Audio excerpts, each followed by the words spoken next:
So you hear me I say no, because you know the news is always terrible. Because when we think said things I get worse, things I get worse. No, me I defend the concept where tell me say the reason if we want to get out of a situation where we is now, we must find the true and living God. That is what me I fight against. Because it's not the true and living God would have never taken people and put in a position like this and now for we now come declare now say we have to find him. Him last? God no last, so what you look for him for? Hello ladies and gentlemen, greetings. I hope you all are doing good. Hope you all are doing great. So your boy here come across this one wherein the main headline is Stamma man attack Muta, wicked and phone. Plus, guys, you will be also hearing from Dr. Umar Johnson speaking of Obama and what he has done for the black community and a lot more. So guys, this one is gonna be really a warm one. So you wanna stay tuned and don't forget I'm here on the Black Unity program. So feel free to leave a like and subscribe to this channel if you're new. With that being said, let's go ahead and hear what Muta Baruka got to say in this one. My people, let's walk. And every time we start to loop on one thing, 6, 7 days after, 9 days after something else happen and we forget about the last thing and we go on the next thing. Now, we hear about a terrible thing. We hear about a dog where name up a little picnic, bite up the picnic to death. Now, we don't know where happened this or now because who are the owner for the dog? The dog murder a little picnic. Well, the dog now is dogs where even though people have them as pet, but you always hear about these pit bulls who always kill people, and especially children. All over the world you hear it. And you have people in Jamaica where have not 1, not 2, not 3, not 4, but many pit bulls. And we hear about incidents like these already before now. And now we hear about it again. So this is now a next thing we're up on the table now. Because we did have the girl, you remember the girl who get shot by the police at St. Thomas? We kind of not hear nothing more about that again. You remember the youth where that drive in a car where a guy where a driver X6 shot him in a taxi. We kind of not hear nothing more about that again. I mean, we know it's a go on still, you know, but it kind of soft down because as the time go on, everybody that said, sure, and fade away, and they hear something else come up. Last week, we did depend the idea of children inside of these government institutions and the little girl hang herself. So we depend that, you know. At that we depend the whole time, the whole of last week we depend that, you know. Uncle for come here now about this dog we kill a little picnic. So you know, say the whole of this week now, not this week, the whole of after, between now and the end of this week, all you're going to hear about is dogs where people know say it's dangerous dog, but them allow them in them yard, in them house, and then them turn against whosoever, especially little picnic. Why them dog you know like little picnic, Rasta? Why them little pit bull don't like little picnic? Them always attack children. It's something about them where they make them attack children. I don't know the psychology of these dogs, but every time I hear about these pit bull, it's a child them attack. You know, I don't know. But this is something on the table now where the pit bull kill the little baby, the little child. So all that I go pan out now with the people them who own it. Usually them would have killed the dog. Them would have killed the dog. I don't know. Them never kill the people them who own the dog, which is really a weird thing, you know. So a rating for dough. I don't know if in the olden days them would have do it. You know, them would have said, boy, right now you should have that take care, make secure your dog. But It's a weird thing. It's a weird thing. So we get faced with this now. We're confronted with this reasoning now of dogs were maul children. I remember as a youth, we used to scull school and go look mango. Never forget it, boy. Never forget it. We scull school. We have a bridge them scull school and I go look mango. And we end up, we go Wesley. Wesley, for those of you who know, down in the town there, you know, Wesley, the right of the corner, Rosemary corner and Tower Street. We down in the ghetto there, so. That time we used to go down a Miracle Bank Canal and place, the Gold Street, go bathe. Them days that the water did clean. You could have looked down at the water and see the bottom of the ocean. But we used to left school, which Wesley there as a Rosemary Lane corner and Tower Street corner between Barry Street and Tower Street. And we end up in some various place. We all end up at Bolo. For those of you who don't know the name Bolo, Bolo was which part? We call it Foreshore Road, and we call it Marcus Garvey Drive. When Dongle did there before Tivoli Garden, you did have a canal there, so where them canal they did clean. And you know it clean because you see fish in there, tiki. And we used to scull school and go catch tiki. We used to scull school and go out Rockfort Mineral Bar. That time the road never go which part go now. The road go right up which part the flour mill there. You could have drive into the make that little deep corner there, you go straight up the road there. And we used to go around there, around at the back part of the bath. And we scull school and go around there, so. Well, we used to scull school for the whole heap of different things. Actually, we used to scull school for the whole party, but I remember one time we scull school and go look mango. And we reach a Norman Road there, right in front of South Camp Road postal agency, there, South Camp Road there. That time it was no postal agency. I would turn on Norman Road now and there's a little first left. Them days you know it never look like ghetto, but some nice dog, some nice mango they dip on the road, the mango tree. Cause we used to scout the mango tree them, you know, mango tree them there with us eyes them all up Elliston Road there.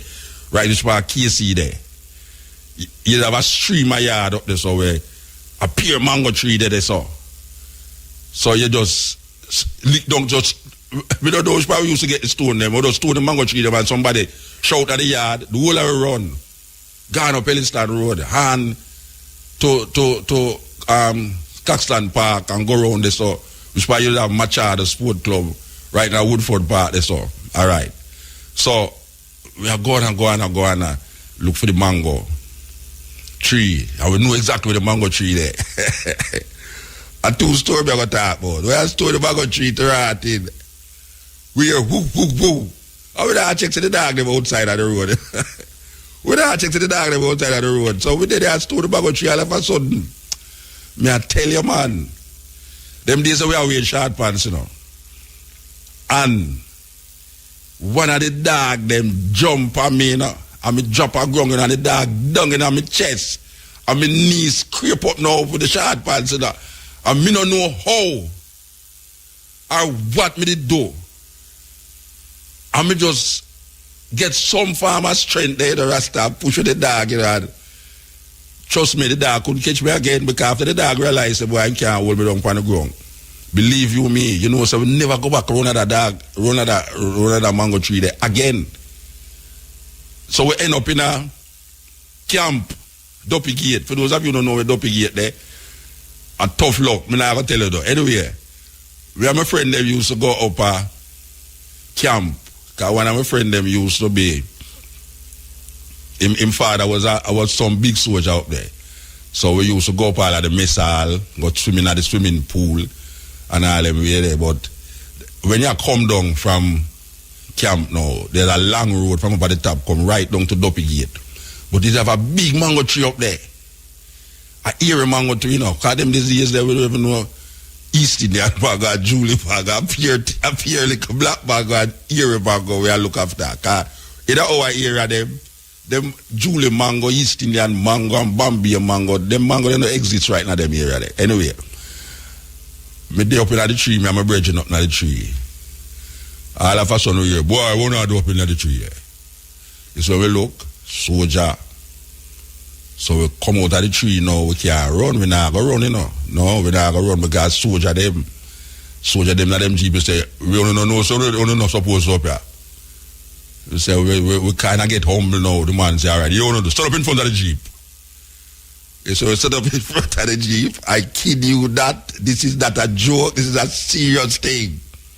The man put it in front of the jeep and start the jeep and tell you, say, must run, go down a dopey gate. And the man them drive the jeep with way and run in front of the jeep wheel.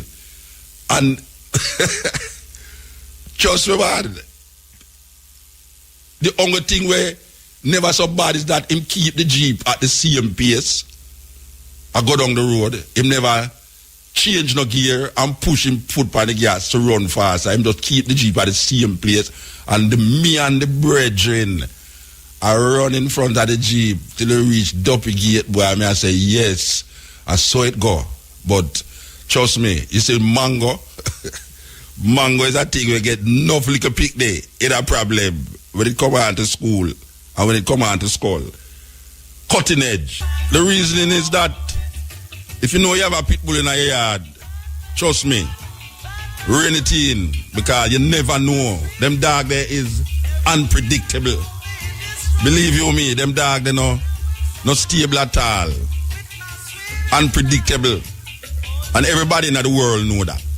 So you have them one day as a nice pet and something just trigger in them brains and just get them away.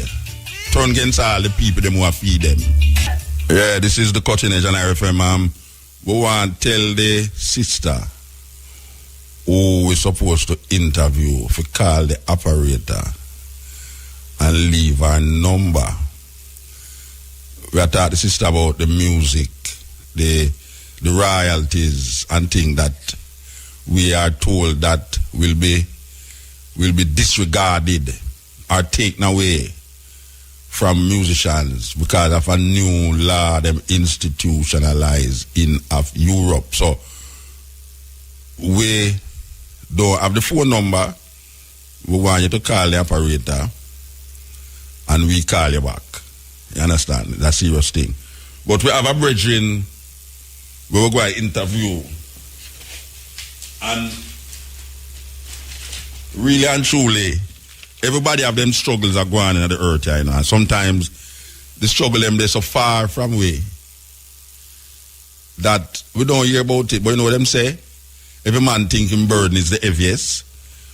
Well, you have a brethren in a Jamaica right now that come from West Papua. How them pronounce it? Papua, P-A-P-U-A. Yeah, you know them have Papua New Guinea. Papua. I mean, you have whole heap of Papua, but it's West Papua, which is a country near to Australia, New Zealand way. And there's a struggle going down there for what them call the right of citizenship, right of land ownership, rights, just rights, tribal rights. And the people has been fighting this for a very long time. And the people them who is like holding or taking the rights away from them is the people them from Indonesia. And a whole heap of people don't know where Indonesia there, but believe you me, Indonesia is of the largest population of Muslims. And that is where Obama used to live at one time. You know, for what it's worth, Obama was in Indonesia as a Muslim.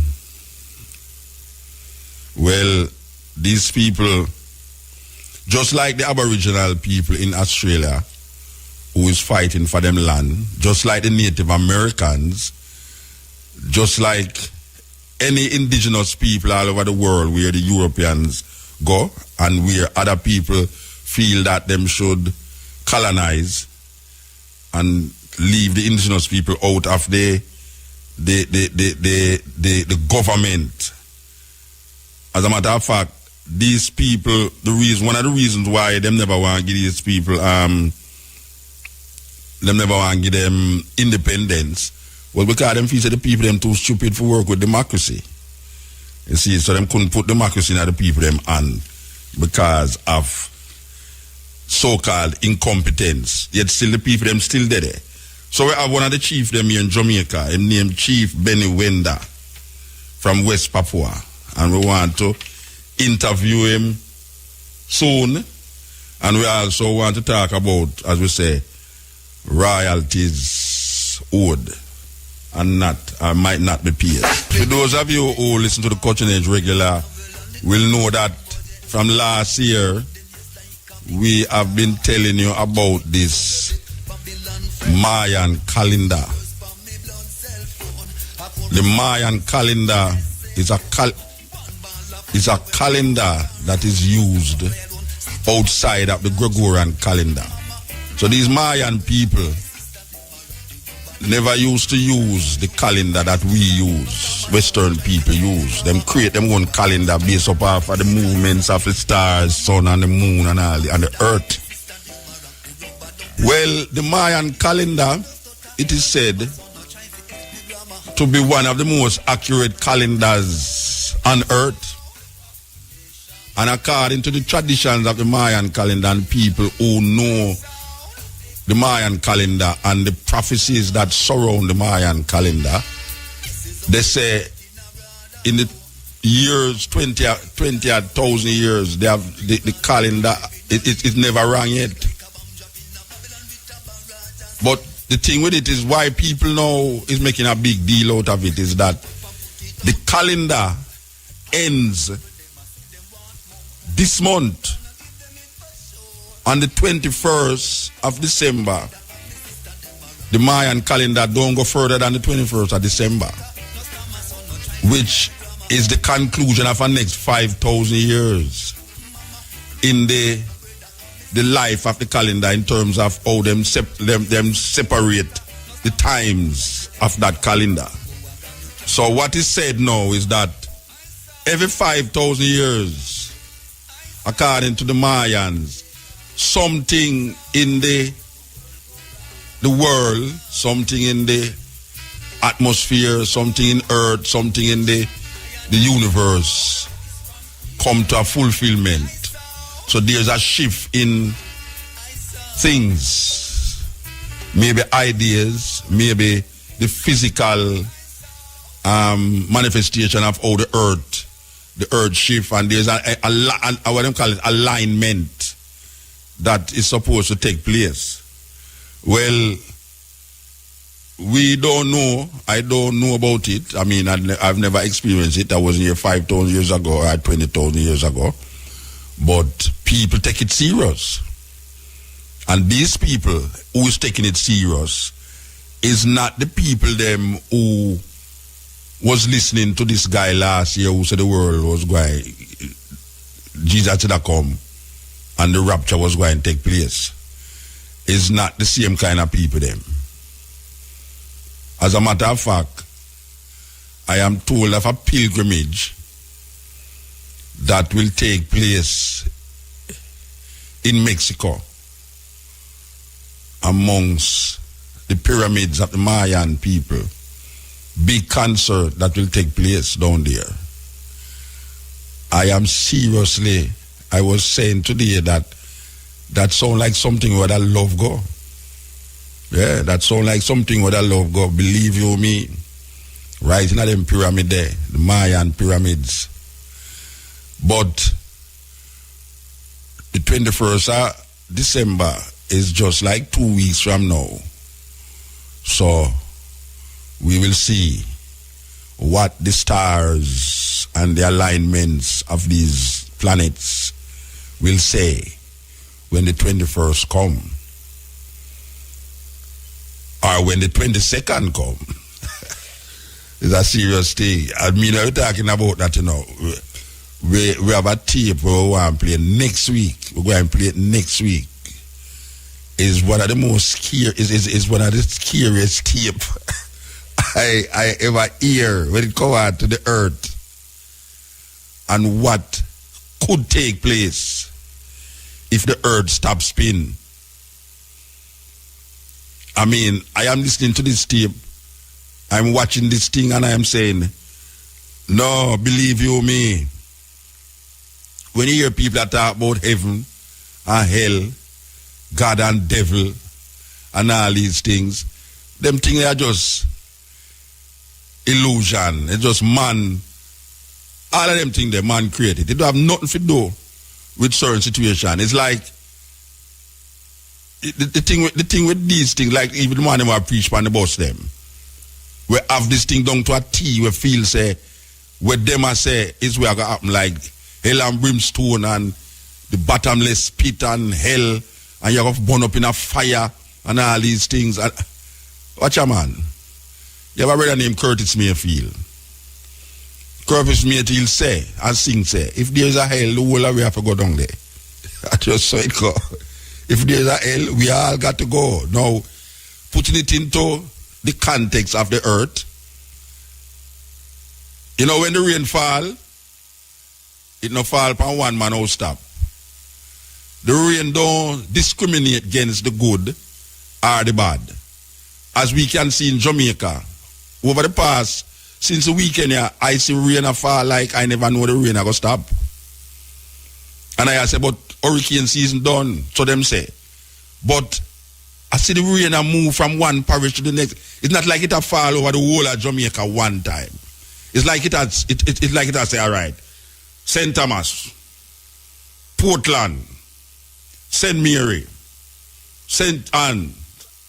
You know, just go down the line. So every other week you hear a place flood out. And you say, but wait, other place that flood out and no rain never fall on my area. You know, like today I drive from the airport and I say no rain. And when we reach uptown, I say, no, this thing is serious. The water upon the road like is a river. So when the rain fall, it's no business if you have promote a big show, and if it's no business if you have a big farmland. When the sun shine, and when famine and when drought take it, it's no business if you have plant enough banana tree, and if it's no business you keep big show. It do it one though. No group of people can sit down in a one church building and decide what going to happen when nature ready for Allah and ball out. Simple. When nature ready to say, look now, you see over there, so I'm going to flood it out. So whether you go to church every Sunday or you shot man every Monday, your house are going to flood out. Whether you're a Rasta, ball tail, or whatsoever, your house are going to flood out. The rain now come and say, all right, you see that man there? That man there go to church every Sunday, you know. Him pray to God every Sunday. Him don't do nothing bad for Monday. And him not have no girlfriend. Him not have no nothing. Him just stick to him one wife. And him look after him children them. But him live in our board house. And him build it on the side of our one gully. He build it on the side of our gully. So you know. For that stupidity, him house I can wash it too. It don't have nothing to do with how much time he go to church. And how much time he take care of his family. Nature don't have no intelligence that way. So, why may I say this is to say that? If the earth stops spinning, you could have prayed a little more. There'll be no separation of who is on the Lord's side, go over there, so, and who is on Iran's side, go over there, so. It's going to come to a stop and destruction going to take place. So this document, you know, is building a scenario to what the possibility of what can happen if the earth stops spinning. Just think about it. It's a scary, scary thing. Scary thing. This is the Cutting Edge and IRFM there with you. As we are saying, we are called upon the sister for call me, because we want to talk about this thing. But before that, we're going to connect. We're going to connect with this sister here. The chief. Yeah, we're going to connect with the chief. I reckon I go on with things 6 to 6. Ran Mushet from 6 to 10. Elise Kelly from 10 to 2. Stepping Razor from 2 to 6. Every Thursday. Big things. Yes, we're there with you. We want to tell you about the University Bookshop. The University of the West Indies presents a book signing and reading of Dr. Michael Barnett's Rastafari in the New Millennium. And there will be a book signing at the University Bookshop Tuesday. This is next week, Tuesday. And this is happening from 1 o'clock in a day business this now. So it's a simple book signing I go on. 1 to 2 this. I can work it out and see. A 1 hour book signing, all right, 1 p.m. to 2 p.m. Book signing, Rastafari and the New Millennium. This was a book that was launched quite a while now, but now them having a book signing. So obviously, Michael Barnett get the book. Michael Barnett get the book them. No, so after several months, there will be the book signing after all. The Rastafari and the New Millennium. And the book signing is taking place and we will be there at this book signing the book. Because them feature we in the book too. Yes. Tuesday, next week, 11th of December. We see the people them anxious again for the Christmas. I don't see so much anxiety going for Christmas though. Believe you me, I don't know if it's because the month just start or what, but I see more people are gear up for the party. The parties where going to take place rather than the religious aspect. And you know them say more youth now are moving from the church. More youth are moving from the church now, and because them I say the church them a hypocritical place and all them something there. So the youth them spend them time doing different things. But you know, one of the biggest religious holidays in the Christian world, we see the people them know so. Me don't know is where I go on. I told them not have no money. Maybe I the money thing, you know. Because when people not have no money, you know, believe you me, you know. Them look like in a Jamaica when people don't have no money, them think about party. Yeah, I said that, you know. When them don't have no money, they think about party. So between now and the 26th, it's party time for most of the people them in a Jamaica. Whether you have no money or not, people are going to go out there, drink and get drunk, and just party. Old people got church. You understand? The old people they got a church, the young people they got a niggle, or got a some peach, pack up them car, them brand new car, with them borrow, with them thief, or with them whatsoever, and go on a party. So, where I say, if you don't go do that, remember, you know, life is given to you just once, you know, after that it's done for you. So you have to take care of it. Believe you me. Take care of life, you know, or else life, just like the earth, now take care of you. Because we see we are going in the earth, you know. Because man is not taking care of the earth. The earth just start to create certain disease. Man, I give the earth a whole heap of disease, you know. That's why it a cough up, so, and a belch, and a shake, and a rackle, so. Yeah, because the earth come like your body, you know. Yeah, the good things where you put in is it build up the earth, it build up your body. So if you're not putting good things in your body, you find, say you have a whole heap of things that go on, disease and whole heap of things, your belly hurt you, and you vomit and all them something. And the same thing I go on with the earth. We just a microcosm away, we inner. Because it's one big body, you know, like the body of man. One little molecule, very important. Your foot molecules, don't know about your head molecule, don't know about your hand molecule, but you know, so the whole light come together to make one body. Well, I see him way with the universe, even though you might look like you're just a little speck, but you're a part of the whole That's why when I talk about God in them, I say, no, you in a God. There's no way you can come out of that. So we have to realize how important and valuable life is. And the preservation of life. You understand? Because every time you hear a man I say, well, me dead, me kill you and dead, I'm going to prison, you know. Him not really want to go to prison, you know. Yeah. Him not really want to go to prison. You know, when I say, boy, right now, me kill you and go to prison. I'm foolishness in my talking, you know. Him just say that. But guess what? Out of mere ego, him will do it. And when he reach a prison, him sit down in the prison cell and him think all sort of things. No one wants to go to hell.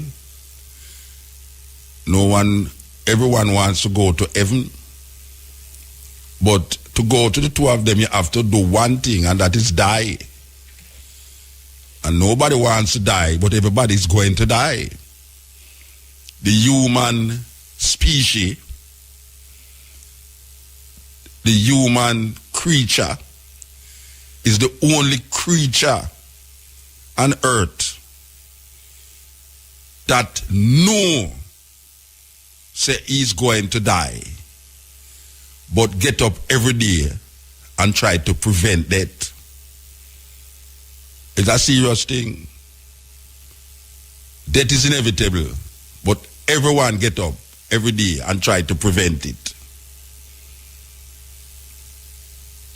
Life is such a treasure that even though you know you're going to die, but you want life. In this time of the talk we are talking about, we're not talking about next time, you know, because we don't know nothing about no next time. Next time I have to take care of itself. We're talking about this time, so we're the right, so now. Life. Important. It's important that me get up every Wednesday, pack my bag, and drive come at Ochi. Come do this program. It's very important. Sometimes it's even important that some people make sure so them have them radio cock that they can listen to it too. Very important that some people go to work, that them family can survive. Very important. So life, even to the gunman, we say, boy, right now, him no business, you know, him just dead.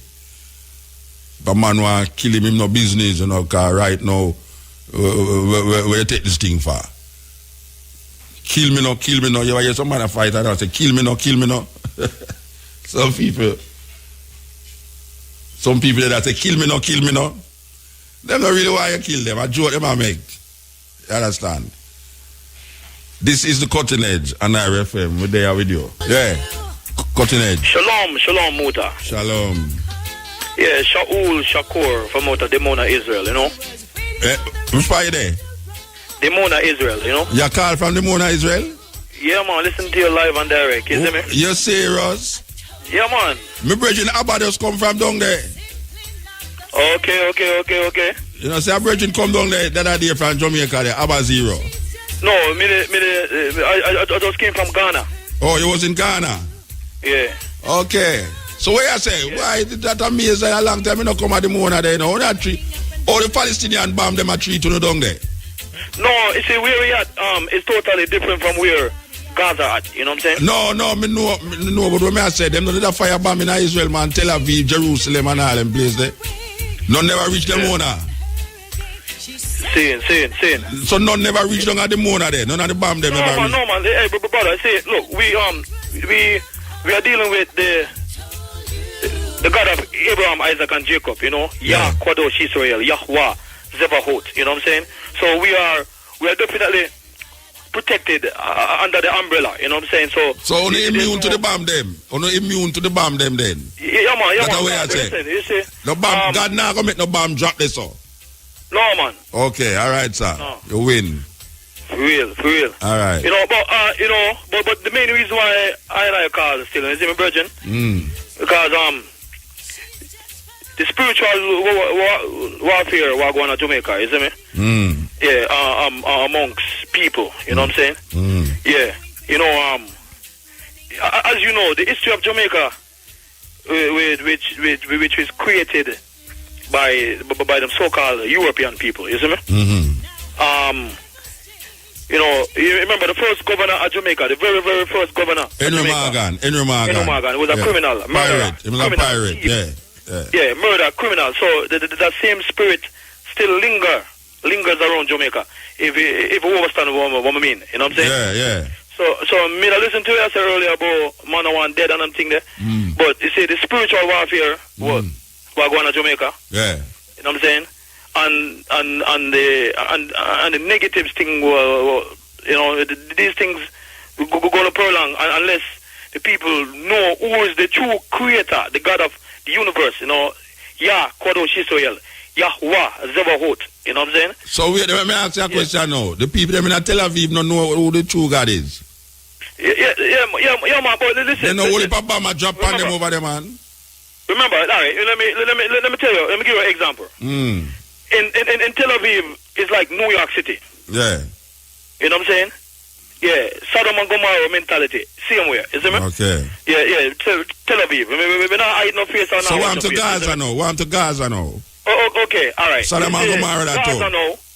Eh? Gaza, the place in Gaza, the original people need to return back to that Northeast Africa. No, wait, man. We're not talking about no history now. We're talking about the people them were there in Gaza now. Them bomber drop on them in there, you know. Yeah, man. So where you say now? Them are what? Why the bomber drop on them? Alright, let me show your vibes now. You see me? Okay, over there in Gaza, those people came from Persia. No, wait, no, you know what I'm saying? Me not ask which part they come from. Yeah, tell me about Israel, no matter about Persia. Yeah. Huh? Yeah, so what happened? Those people came from Persia. Yeah, so what happened? What happened to that? Yeah. No, listen. Originally, we were there.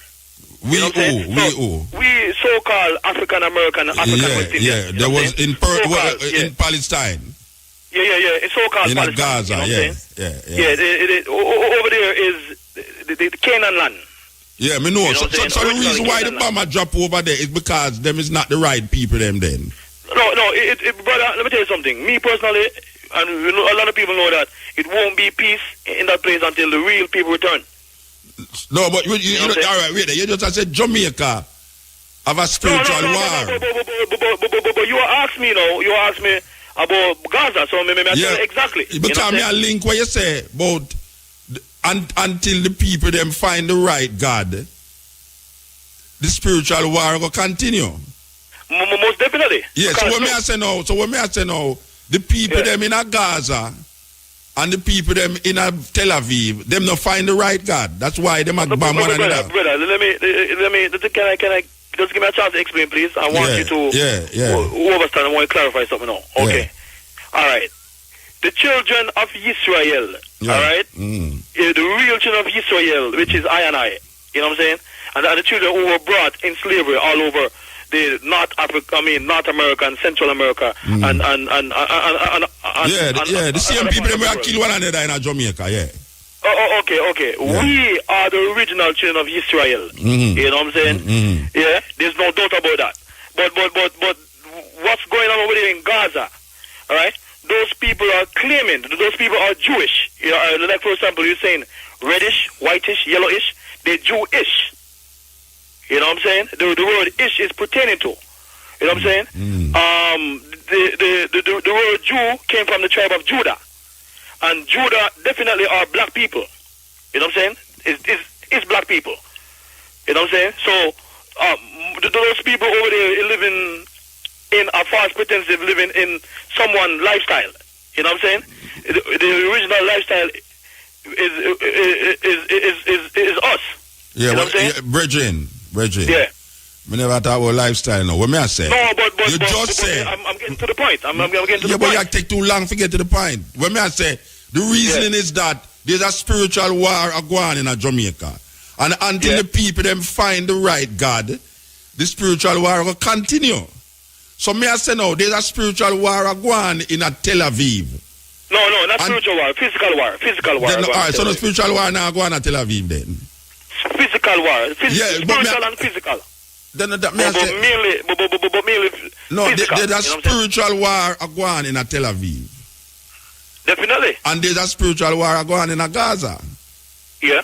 So you say now, until the people them in a Gaza and Tel Aviv find the right God, they No, will I'm not saying that. They don't talk just about Jamaica. You don't say that about Jamaica. Say it's because them don't find the right God. Why them have a spiritual war? No, my brother. You Don't tell me to not hear what you say, man. Okay. In a Demona, you know. In a Demona, them have bomb shelter, you know. Definitely. Yeah. Why them have bomb shelter down there?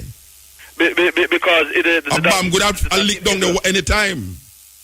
Yeah. Yes, but that means you know it's not because if them was sure that God is protecting them to the level, they wouldn't need a bomb shelter. No, those bomb shelter was built before the brothers and sisters. Yeah, but the other day when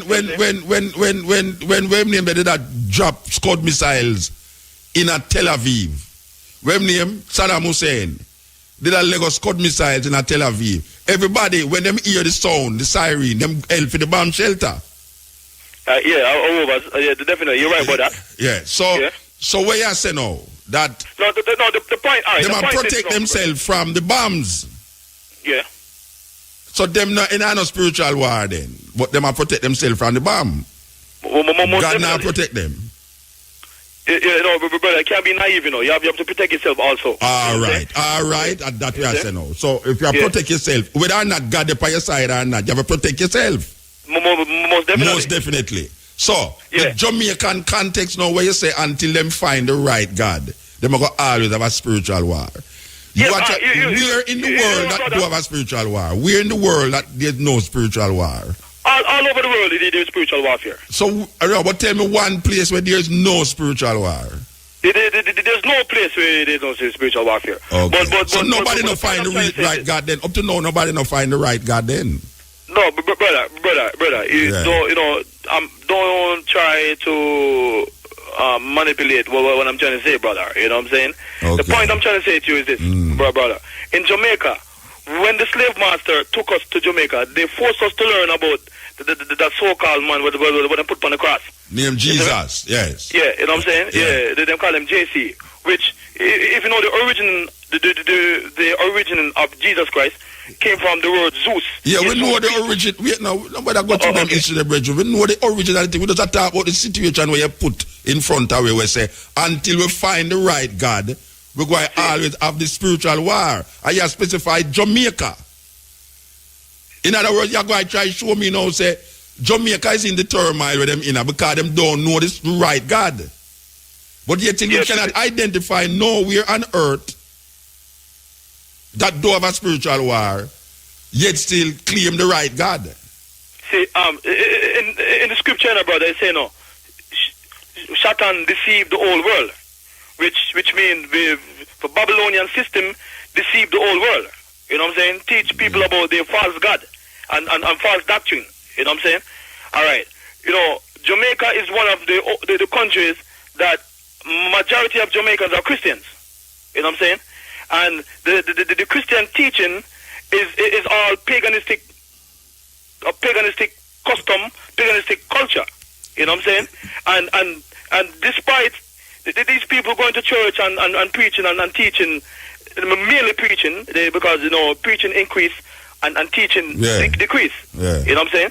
So they're mainly preaching, but they're not teaching the truth. So you're saying that to say what happened now with the Jamaican? The reason what you just gave means say what? No, all right, listen. All right, I'm in the music business also. You know, I'm in the music industry. All right. Yeah, don't jump from one thing to the next, you know. No. Yeah. It's like a point I'm trying to give you. It's a point I'm trying to say. You know what I'm saying? Okay.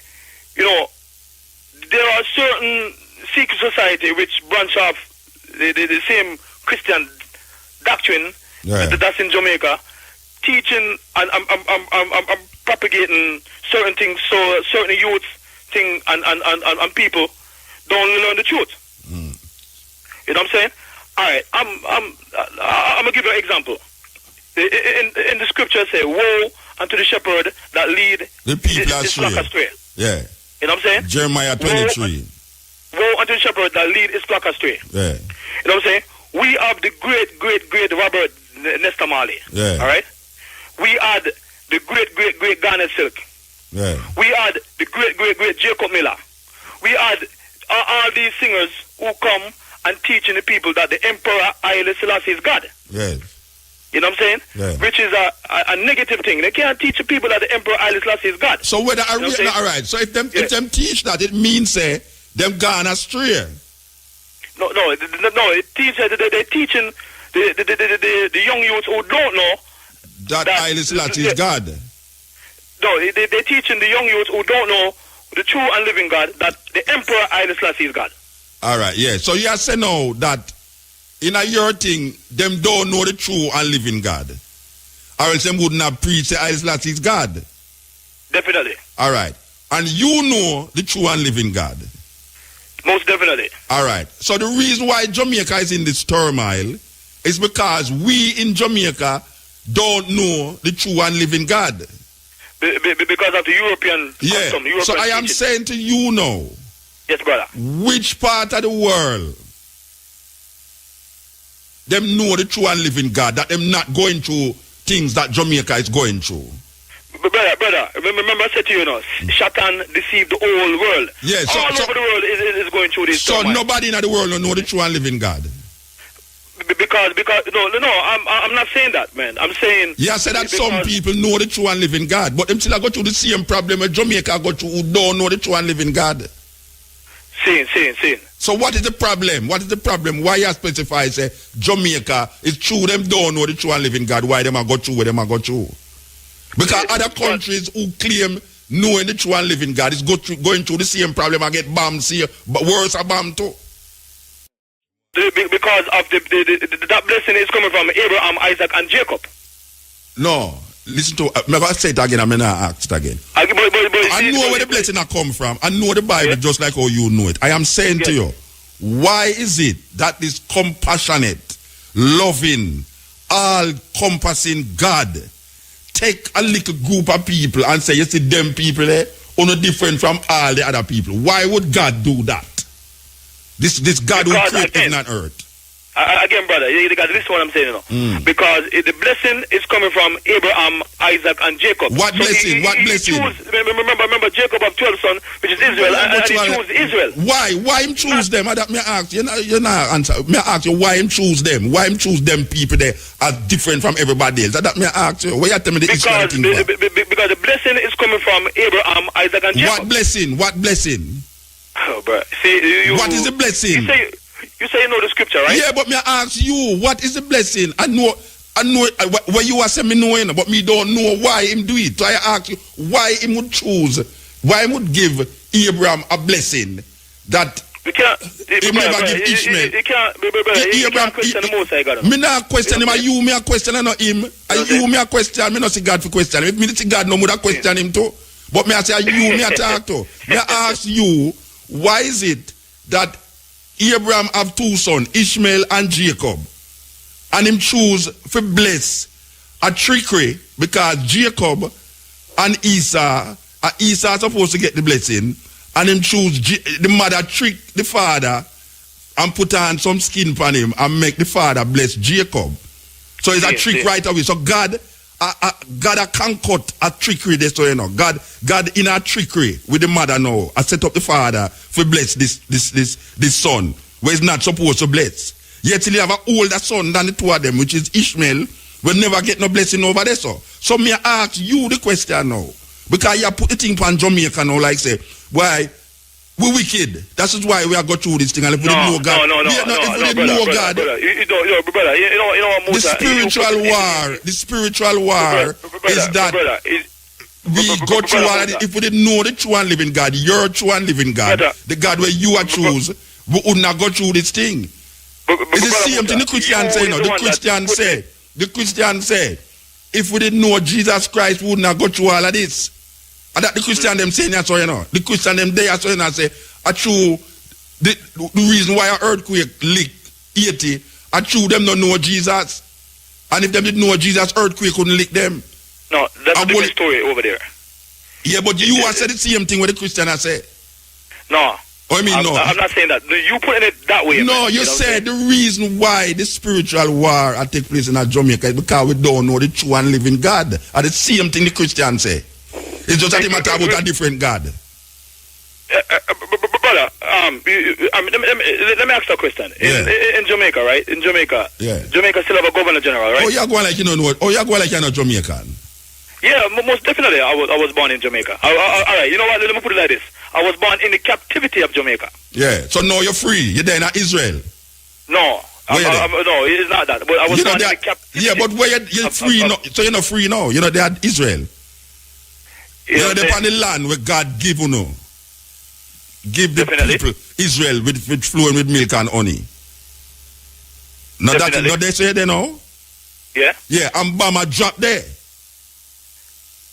Bama drop inside of the country there. One nearly leaked down Jerusalem, the most reverend place for three different religions: Christianity, Judaism, and Islam. The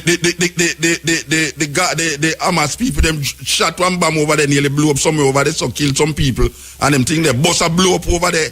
Yeah, but we go down there. We go down there, and we can't drive a certain place because them stop at the middle road one Sunday. So when I say to you now that the same thing we are going in Jamaica, are going over the place where you are telling me, say, the people them know the true and living God. Seen. Them know the true and living God where you there right now. The people them know the true and living God, and how things are going to them worse than we are going in Jamaica. Seen.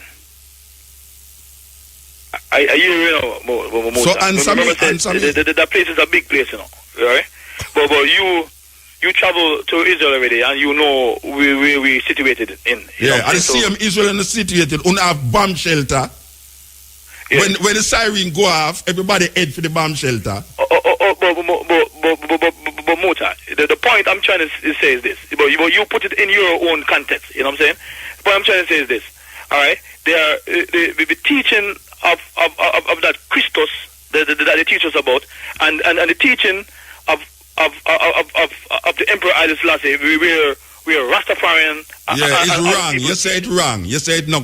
You must stop teaching that. That's just it. Me hear what you say. No, it's on one chat, Bridget. Me hear what you say. You want to teach Yahweh. That is what you want to teach. No, we don't use that word. All right, where you use? Tell me where you use, Bridget. Where you want to teach? You know what I'm saying? Yeah, where we must teach. Where the rest of them must teach and the Christian them must teach. About Yahweh. All right, Yahweh. All right. You want to teach about Yahweh, right? Definitely. Because that is the true and living God. Most definitely. And if we teach that, the problems that we have right now will go away.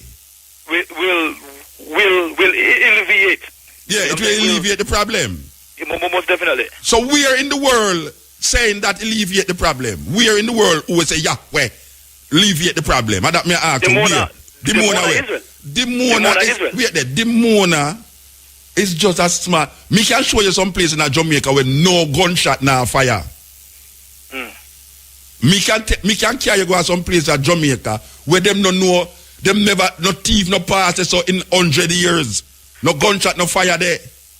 The people them there all the while. Me I said Demona is just a small place in Israel. But brother, it seems like you defending the Babylonian concept. No, me I defend the concept where tell me say the reason if we want to get out of a situation where we is now, we must find the true and living God. That is what me I fight against. Because it's not the true and living God would have never taken people and put in a position like this and now for we now come declare now say we have to find him. Him last? God no last, so what you look for him for? Brother, him a hide. Here is now.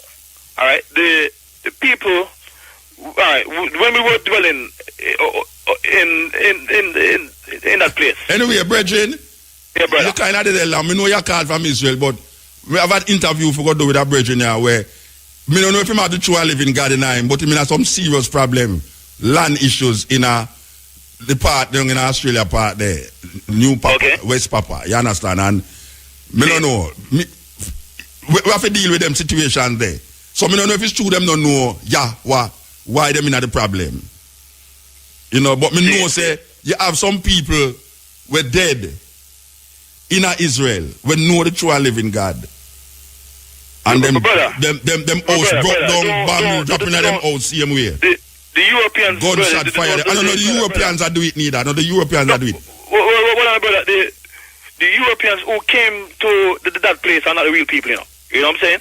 Yeah, you have a one steered mind. Like you study the thing so much that you just focus in that trade. Yeah, you can't think outside of that. A sound steering up. Because it's a religious people. When them learn a certain thing, them just focus in that thing. Them can't go outside of that. Brother, you know that we are not affiliated with no religious sector. Yeah, we're not affiliated with... Brother, religion is the division. No, here one now. Religion divides. Benjamin tell me, say, him are the Lion of Judah. Benjamin tell me that. Me ask him, who is the Lion of Judah? In front of him, big emissaries, them, and him say, him are the Lion of Judah. You understand? All right, so, case closed. Belgium, me have to move. You want to call back later? Call back later when the program, when we done this interview, yeah? Yeah, man, bless up yourself. See you, brother? Yeah, all right. Give shalom, time. shalom. Yes, wow. Wow. Yeah, good night. Hello. Yeah, blessed man. Hello, good night. This is Muta. Is this Wenda? Yes, this is Benny Wenda. Benny Wenda. How are you doing, man? I'm fine, thank you. Give thanks. I really feel honored, really, I must say it, for really interview a man who is so involved in the liberation movement in a theme part of the world, and then extend himself right now, even reaching into Jamaica. So the first question I'm going to ask, what you doing in Jamaica? Thank you very much. And yes, I'm here to looking for help. That's first. And second, I want to meet all the elders who are forced against colonialism, racism, discrimination, and how they won the battle even few hundred years, but that the spirit is alive. And third, how Rastafari, right, here started here and throughout the Pacific. And I want to see and myself, because where I come from is a different situation than when I came here, and I look very different. So this is give me hope that my people not any longer alone, even they are fighting for freedom. All right. Fighting for freedom. All right. A lot of people actually don't know of West Papua. How you pronounce it? Papua? Yeah, West Papua is... Papua. Where is West Papua, really, on the map? Yes, West Papua is the north of Australia, 500 kilometers from north of Australia, island called New Guinea. Yes, New Guinea is a whole island. 15,000 our ancestors left Africa continent, 15,000. We are first people, and that's the history tell that our ancestors left 15,000 years ago, and until ended up in New Guinea Island. All right, so what is the difference between Papua New Guinea and Papua West Papua?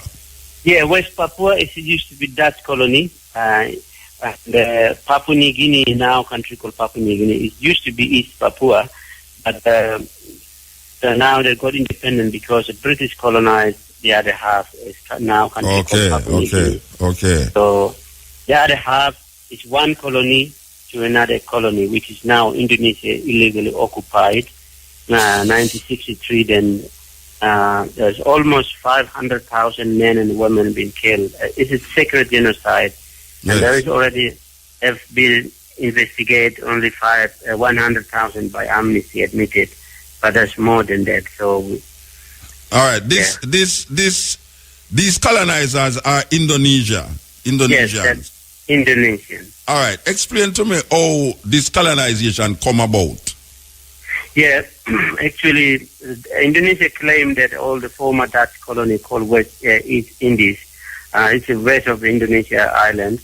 But the Dutch argument that, no, these islands are different because they are black people, nothing to do with the Indonesia or Javanese or Asia. So this is people are very close with the Aboriginal, Australian Aborigine, and Papua New Guinea, Solomon Fijian. So they're black, and geographically, linguistically, culturally, they are very different.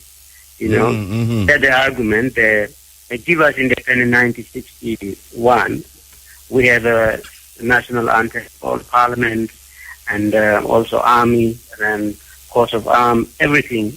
But then Indonesia really trying to invade from 1962, but that and Papuan Army force. But then later on, you know, America involved and British Australia involved and put pressure on the Dutch. You have to give, because otherwise Indonesia will join Cold War, so-called Cold War. Now terror and, so then what happened, Indonesia illegally occupied 1960 by military force. Since then they control about 5 years. And 1969, we were referendum, 1 million population, 1 in 20 handpicked, including all the elders. Yeah. And then forced them to join. That's why the referendum didn't match the international standard. Yeah, so make ask you a question, really, because Indonesia is nearer to Malaysia, right? Indonesia nearer to Malaysia than West Papua. Malaysia. It's looking like Malaysia, Filipino, Singapore. Yeah. All right. Why?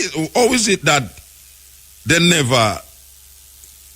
I mean, what is the political system that allow Indonesia to invade West Papua, but it never invade East Malaysia, East Malaysia, considering that Malaysia is nearer to? Malaysia is different, and Indonesia is Jakarta Island. Jakarta control rest of the island, including West Papua. So West Papua is basically Indonesia control all the system run by Indonesia, all Japanese. They treat my people because we are different color. That's because we are black, and that's why they're killing us. It's like animals. What happened? From 1963 until today, they ban all the journalists, media, and even we are never connected to our brother and sister other part of the world. Even in Papua New Guinea, we don't have any connection at all because they're very controlled. We are like prison. We are like slaves.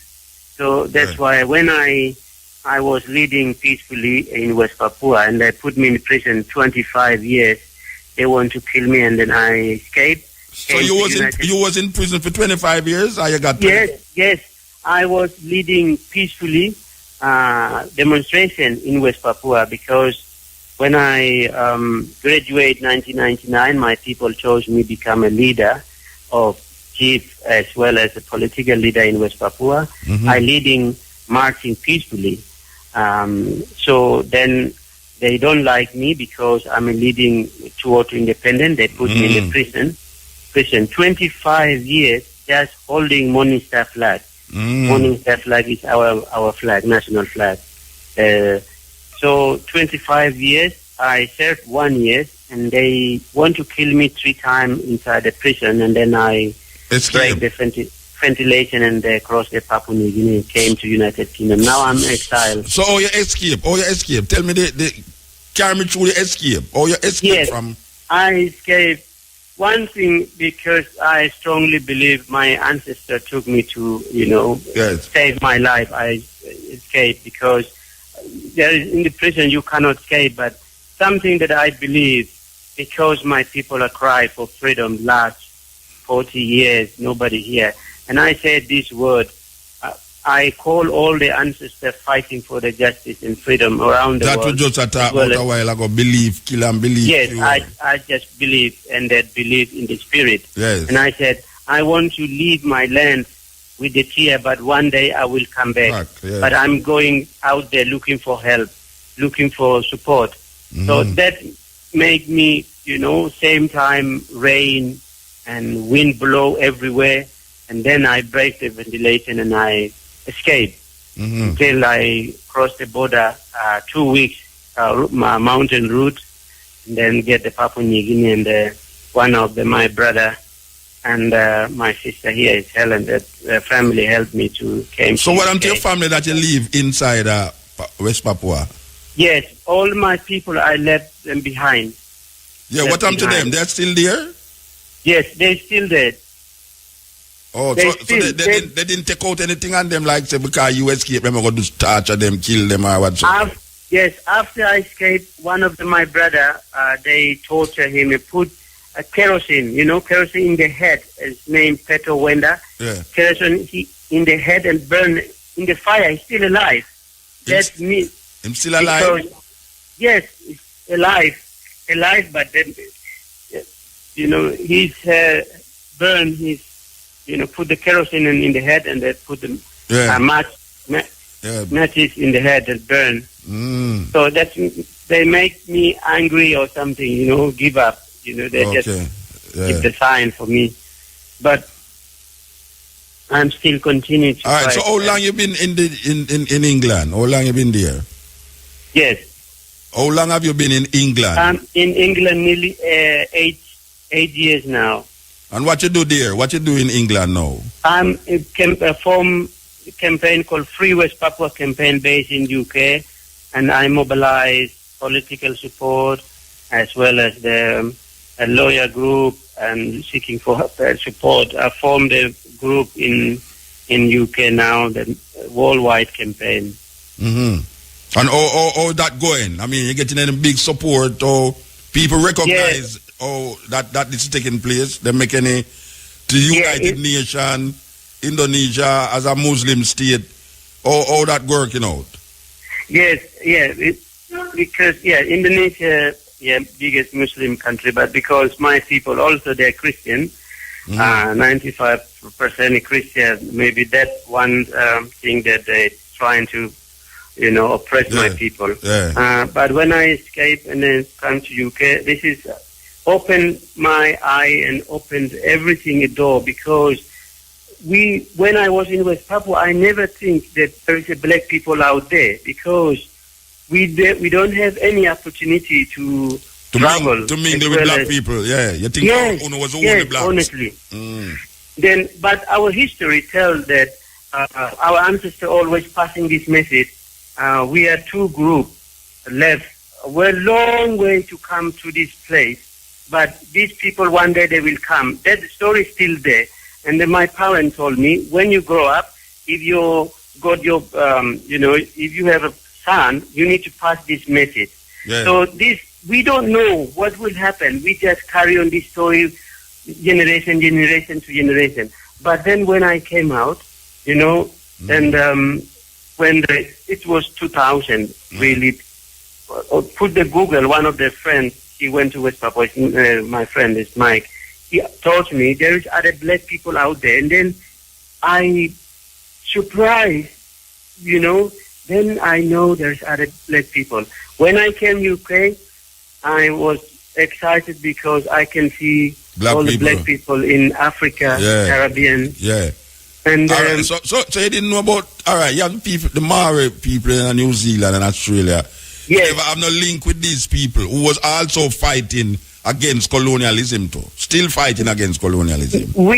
Just now when I came out and then now try to build a network from inside, and outside, Maori and also Aborigine. Now we are starting from 2004-5 until now. Even myself reconnect with my brother and sister in the Africa continent, as well as here now. I'm starting to recover myself, who I am, and that's why I'm traveling around to looking for, because this is black people. A lot of black people are fighting against colonialism. I know our ancestors, our elder, were forced against colonialism, racism, discrimination, slavery here in Caribbean, Africa, in America.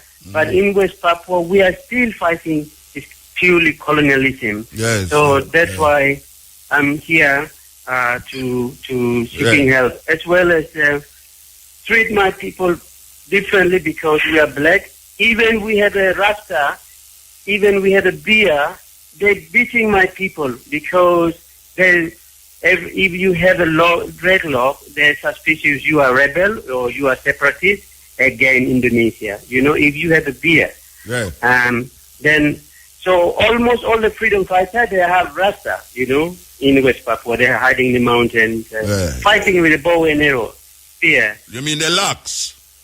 Yes, they're still they're hiding in the bush. Yeah, the locks and thing. Yes. Like the mama, like they look like the mama people. Yes. All right, yes. so tell me something now, because the Aboriginal people in Australia, a lot of them, just like you, didn't know that you have black people outside of Australia. Yes. So now they also know. were surprised. They also were surprised that you actually have black people like them outside of Australia. We are surprised. West Papua very surprised because after Indonesia invaded, we are like prison. We are slaves in different form. So we don't have any freedom to travel. If you want to travel to, outside West Papua, you got a passport. You have to apply passport. You are Papuan. You are black. They're not really. But when you're working for Indonesia government, then they allow you. But you have to sign piece of paper. Yeah. That's until today still. But we're luckily I escaped and now open everything. And I said, our brother and sister in Africa, Caribbean, there is a black people spread worldwide in South America. People now really excited, and also Bob Marley is one of the favorite. If you look at the Google and West Papua, look at West Papua flag, Jamaica flag is like West Papua flag. It's really funny. When I came here and then I said, this flag is everywhere in West Papua, every room, everywhere. It's in the spirit already connect. Even they don't have any connection here. Yeah. So, and the one thing that politically, Jamaica, one of the, against Indonesia, UN in 1969, the history already recorded, in Ghana and Guyana, Barbados, Trinidad, Jamaica, they stood up support West Papua independence in 1969. Yeah. But Indonesia, very close with America at the time. Yeah. So they... So, make I ask, what, coming to Jamaica, what is your expectations here? What is your expectations? Yes, one, I just need spirit from our people here to look at my, that's first. Second, our spirit from elder in who are fought for against colonialism. That is first. And second, if you're Rasta, please, there is a West Papuan Rasta fighting for the struggle for against colonialism. And secondly, I'm looking for help from any individual organizations or your artists, as well as governments or MP could support West Papua to be free. All right. When you leaving here? When you leave? How long you been here, by the way? I'm leaving tomorrow. But you leave tomorrow? Yeah, tomorrow. Yes, serious? Because I need to honestly tell you, I just bring my spirit. I don't have any connection at all. Any connection at all. So how long you been here? How long you been here?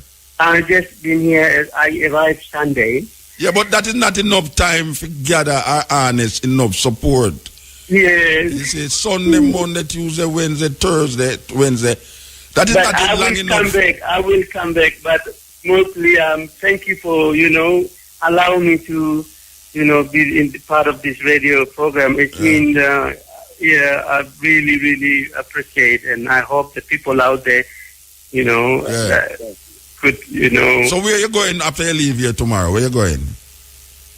Go back to UK. Oh, you go back to UK? Yeah. Well, there's a lot of Jamaicans and Rastas in the UK, especially in Birmingham. I don't know if you have you ever met any other Rastas in Birmingham or in London? Yes, I've been few of them, and in fact that Benjamin Safanaya. My brethren, Benjamin, man, yes.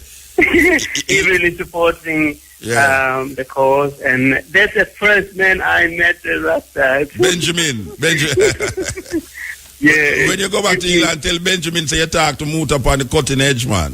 Oh, okay, that's good. Yes. All right. Yeah. So Indonesia, colonization, West Papua. So what you expect? I mean, is there a political solution, or you have to just take up arms, or it work, or it working down there? Is there an armed struggle going on down against Indonesian? Yeah, there's elder who defend themselves with the bow and arrow in this modern. Bow and arrow business are going down there. Like bow and arrow. Yeah, so they do have nowhere with supply, with guns and things. Yes, fighting with the Indonesia have a powerful army. And I know, but I say bow and arrow. I mean, we don't have any country that is supporting with arms. No. Not at all. Or just bow and arrow? Bow and arrow, purely bow and arrow. But now I'm trying to, like Maroon people. Fighting the British with bow and arrow. Yeah, same really. It's the same spirit. That's why one thing that I'm here also seeking spirit from Maroon. So none of those farm no alliance with no other group of people where can supply, with army equipments whatsoever for really fight. Or they don't have no connections like that? Not at all, because Indonesia banned every West Papuan travel abroad. Every single West Papuan. So that's why when I came out, and it's break through everything now, reconnect, outside world. So it's a part of the UN? It's part of the UN? Yes. So if it's part of the UN, who talk for West Papua in the United Nations? UN, because the first place they involved, so they just ignored. That's why I'm trying to mobilize if there is possible, all our brothers and sisters in Caribbean country and Africa continent to speak out in the UN. And that's the main political campaign, is mobilize all the parliamentarians around the world to support West Papua support this declaration, West Papua Declaration for self-determination, or that's what I'm doing, mobilize politically. And I recently visited Guyana, and all the parliamentarians. I met the president of Guyana. Oh, you was in Guyana? You was in Guyana, French or British Guyana? Which one? British Guyana. Okay. Sorry, British Guyana. Yeah, I visited British Guyana, and there is all party, all cross party, 6 parties. So they came out and support. Then they will pass the motion maybe next year to support West Papua independence. So it's very good that they welcoming me. Definitely. You need that support. And when I tell you now, say, doing this program, there's a lot of people from all over the world is listening to you right now. Thank you. Yeah, people from in Africa, Asia, England, and the Caribbean, Australia is listening to you right now. So if you give a website, if you have a website or some number that them can contact you, because I know, say, when you give this website, by tomorrow morning, when you reach back at UK, you're going to see it flood. Thank you. With support, definitely. So just give them a website where they can go to contact you personally. Okay, website called www.freewestpapua.org. www.freewestpapua.org.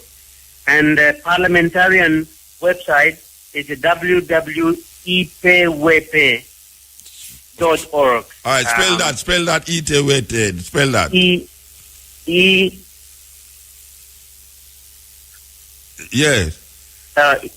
EIPWP.org. Okay.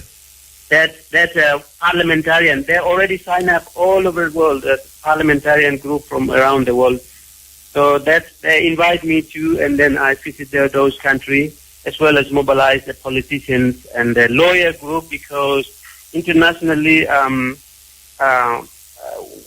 international law, West Papua rights to self-determination violated. So I'm trying to mobilize the lawyer group, every lawyer from around the world to join the lawyer group. Now, we're launching the lawyer group in Guyana as well, British Guyana. Okay. And a website also called WWILWP. Yes. Okay, but the one that they can total kind of is www.freewestpapua.org. Yes, .org. That's the main campaign. Yes, all right. So the people them know that this is Benny Wenda. Yeah, if my website, my office one is bennywenda.org, www.bennywenda.org. Yes, Benny. Yeah, okay, all right. That's a website. Yes. Okay, yes. so they can go on it and see what is happening. Yes. And I tell you that, you know, it's a long time I don't go to Australia, but believe you me, if me get a chance to go to Australia again, me have to reach over there, so because it's somewhere where it's always, historically, it always intrigued me to know, say, you have a set of black people in that part of the world where they ever consider themselves African. Yes. You know, it's kind of strange because when you go to Australia, the people, I've never seen a group of people so anti-white. I thought that black people in the West was very anti-white until I got to Australia amongst the Aboriginals and realized that them people there, when them go through with these people, them choose to just be so anti-European, it's not funny. So I am figuring that the Papua New Guinea people and the West Papua people is on the same level, even though it's a different set of people that is colonizing them, which is the Indonesians. Yes. Wow. Big, I mean, the world looks so big, but till it's so small, you know? Yes. Anyway, you have a Facebook? Yes, Facebook, Free West Papua. Yes, that's it. All Facebook is freewestpapua.org. Oh, that's the Facebook? Yes, Facebook. Oh, that's the same thing like the freewestpapua.org? Yes. It's called that's freewestpapua.org. Okay, all right. Well, the people them all over the world is hearing this. We just want to tell you that the struggle continue and all over the world people fighting for them freedom from colonialism, imperialism, indoctrination and all these things. Brethren, give thanks. You know, give thanks for really joining here, and we hope that when you go back to England, you can keep in contact with me. Thank you. The sister who I call forget you to speak Thank here. You. Thank you can just tell me the outcome of being on this program and what if it help in any form. We love to know that we do something and something happen because we do something. So when you go back to England, you can just tell me if you get any reaction from being on this program. Give thanks, brethren. Thank you. All right, give thanks. Yes. Thank you. Thank you. Yeah, man. So you're hearing it. A people struggle, fighting for them liberation from a Muslim country, the largest Muslim country on earth, Indonesia. I know a lot of you never hear about Papua yet, but it's really near Australia. Yes, it's really near Australia. This is the cutting edge on RFM. Yeah, this is the cutting edge. You know, we kind of process the reason of the bridge again. You know, this time people are fight for them liberation with bow and arrow. Still, you know, this time and you have some man up here when they fight for no liberation from nothing, have some big gun. Maybe we should have try to recruit them for go down in the West Papua there for help the people them, because if in this modern time people are fight with bow and arrow against big armies like Indonesian army and expect to win. You know, I listen to say even at this time David would have still beat Goliath, considering the stone and the sling was like the bow and arrow at them time there to David, according to how the story go. But really and truly, you hear the softness in him voice. That is not some violent people. It's not some violent people at all. And it's same with the Maori people, them, in New Zealand there, and the Aboriginal people in Australia. When you talk to them, it's unbelievable what Europeans do with the Aboriginal people. I mean, seriously. Australia is a continent and an island. It's amazing what happened in our history to these people. And now, we in a Jamaica, yeah, even though we feel like we're free, and we get independence from 1962, we have a thing named neocolonialism, where the system that was designed by the colonial masters is still in place. It never get abolished and burnt. The system that the colonial masters from England designed to keep the people them in a state of servitude and slavery, it's still with us today. And it have slave face. Because them use now the slaves to govern the slaves with the same system that they design. So some of us don't understand that slavery is still in effect. This is the Cutting Edge on RFM. The time is 12 o'clock. We know interesting to artists and others. Pam? Hello? Yeah, Pam? Yes. Good night, ma'am. Good night, sir. How are you? You know, so we are trying to get back Joy and can't get her. I don't know if we are going with our phone. Oh, boy. So, boy. All right. We're going to get down to it. I was informed about a very serious thing taking place where there will be a total eradication of royalties. It's just Jamaicans are just a new thing they're going to bring in. How it go? Tell me, explain to me. I think that some of the societies, collection societies, like every maybe 7 years or so, they cut off. So like from 2012, they will be paying for anything that was played before 2005. I mean, if it played after that, you'd still be getting a royalties. But from before that, no more payment. Before anything that was played before 2005, right? You don't get not money for that. Nothing. That's it. Cut off. Joy? Yes, I'm here. Good night. Good night, sir. Yeah, all right. So you say now that all the music we play before 2005, no royalties will be paid out to the people them unless it play after 2005? Yep. How that work? Tell me how that come up now. Tell me how that come up. Well, I am not too sure. Jai, can I explain to me? Yes, there are laws, what they call... Okay, she's not there? Yeah, she did, man. You know, I hear her. Hello? Okay. All right, may I hear you, Jai? May I hear you? Yes.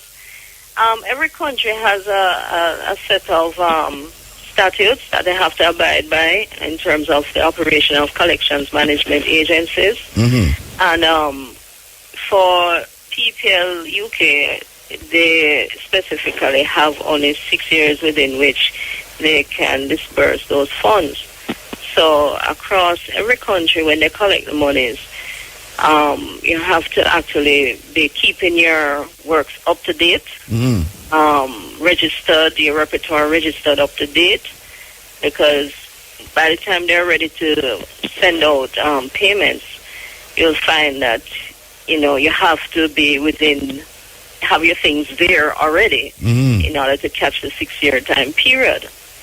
So what has happened to us now is that many of us in Jamaica were not aware of these kind of statutory laws. Well, I never aware of it until you mentioned it to me. I never aware of it. Yeah, and different countries have different time limits.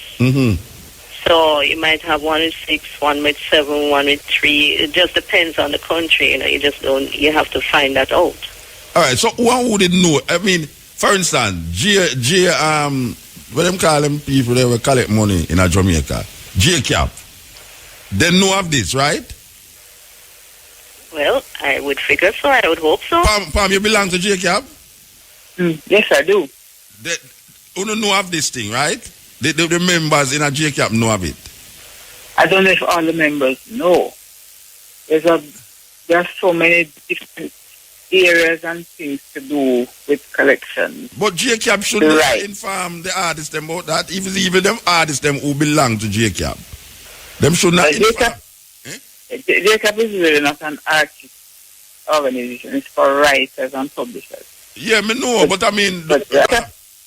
J-Cap is really not an artist organization. It's for writers and publishers. Yeah, me know, but I mean... most artists in Jamaica write.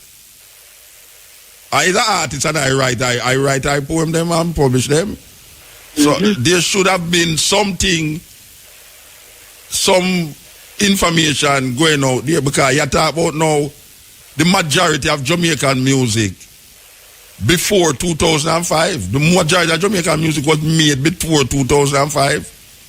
Right. So all of that gone. You say all of that disappear? Like smoke. No. On a serious. Jai, you serious about this? Well, I'm saying, I spoke to Mr. Hussein in the PPL firm. In the which firm? Which firm? Yes, PPL Organization, Collections Management Society or organization. And, well, they just said, there's a rollover time, and at that point in time, if you don't meet the deadline, then you don't get paid. Those works are not paid. So when is the deadline? It's gone already for this year. For this year? It gone for this year already? Yeah. So the majority of people who are listening to me now, the majority of artists, because all the artists are listening to that program now, you are telling me, say no, those who never know of this thing, them... Which collecting agency you talk about us now? I spoke directly to PPL UK. PPL UK. That is a big one, big firm. Yeah. All right, one to the one them in Europe.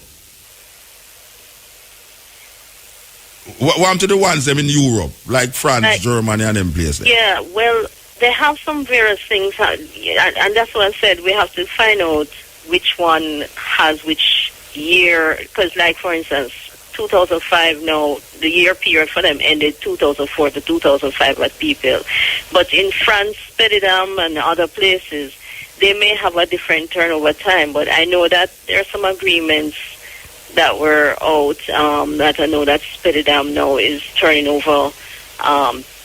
They've agreed on some territorial assignments of monies, so I know that there are some things now where France will definitely be sending money over to PPL UK for Jamaica. So, for Jamaican musicians. But the thing is, as I said, depending on where the money is going, you have to know whether or not you will catch that time period for payment. All right, recently a sister from Miami called me and said, look, Muta, I'd like sign you up, because I'm going through something and I say some royalties there for you. I never know about this place, Yeah. All right. She signed me up and she said, all right, pay 10% and way. And then when I signed up the thing, she said, so the bigger thing is in Europe, but no, this one which she signed me up on was in America, which I have never collected royalties from this place yet. And all of a sudden, I started to check a come from that place named Sound Exchange. I don't know if you know about Sound Exchange. Yeah, man. All Sound right. Exchange has been really one of the ones that have been going out of their way, and well, it's really their mandate. They have to try and find the person. People all over the world. When they have monies there and nobody's coming to collect it because people are not registering their repertoire. Well, I tell you, I have never in all my writing and collecting royalties from record company, I collect money from BMI. I have never heard of that until late last year. Late last year. And then now we see, look here how small it is, we see it come. I mean, I say, then me never know about this thing from so long. So I can imagine now that all of them artists there, from them time there, from the rocksteady era, from the early reggae era, you say now, the money they disappear, mama. That you say? Boy, it's a hard one because I know it read for true. It really dread because it read as you said. It read, man. Yeah, but one thing that we have to get a hang of in Jamaica is really the knowledge of trademark IP laws, and we have to figure out, and all the copyright laws involved with IP laws, figure out just where we stand in terms of our ability to work and earn. I think many musicians are not aware of all of these various laws. Definitely not. Yeah, and as a result, not aware of where they are to sign up to, all over the world to find out where they can collect this money. Yeah, so at the end of the day, we stand up here wondering how come we're so poor, how come we're not getting this, we're not getting that. But the truth is that we have to find out a lot about IP copyright laws. Yeah. And Jaipur office is the place that deals with that. I know that a lot of artists got some money from France the other day. I mean, like thousands. Some get all millions of Jamaican dollars from this place that was holding the money in escrow. Yeah. For these artists, and the first person that really made me aware of that part of it was Niney and Bonnie Lee.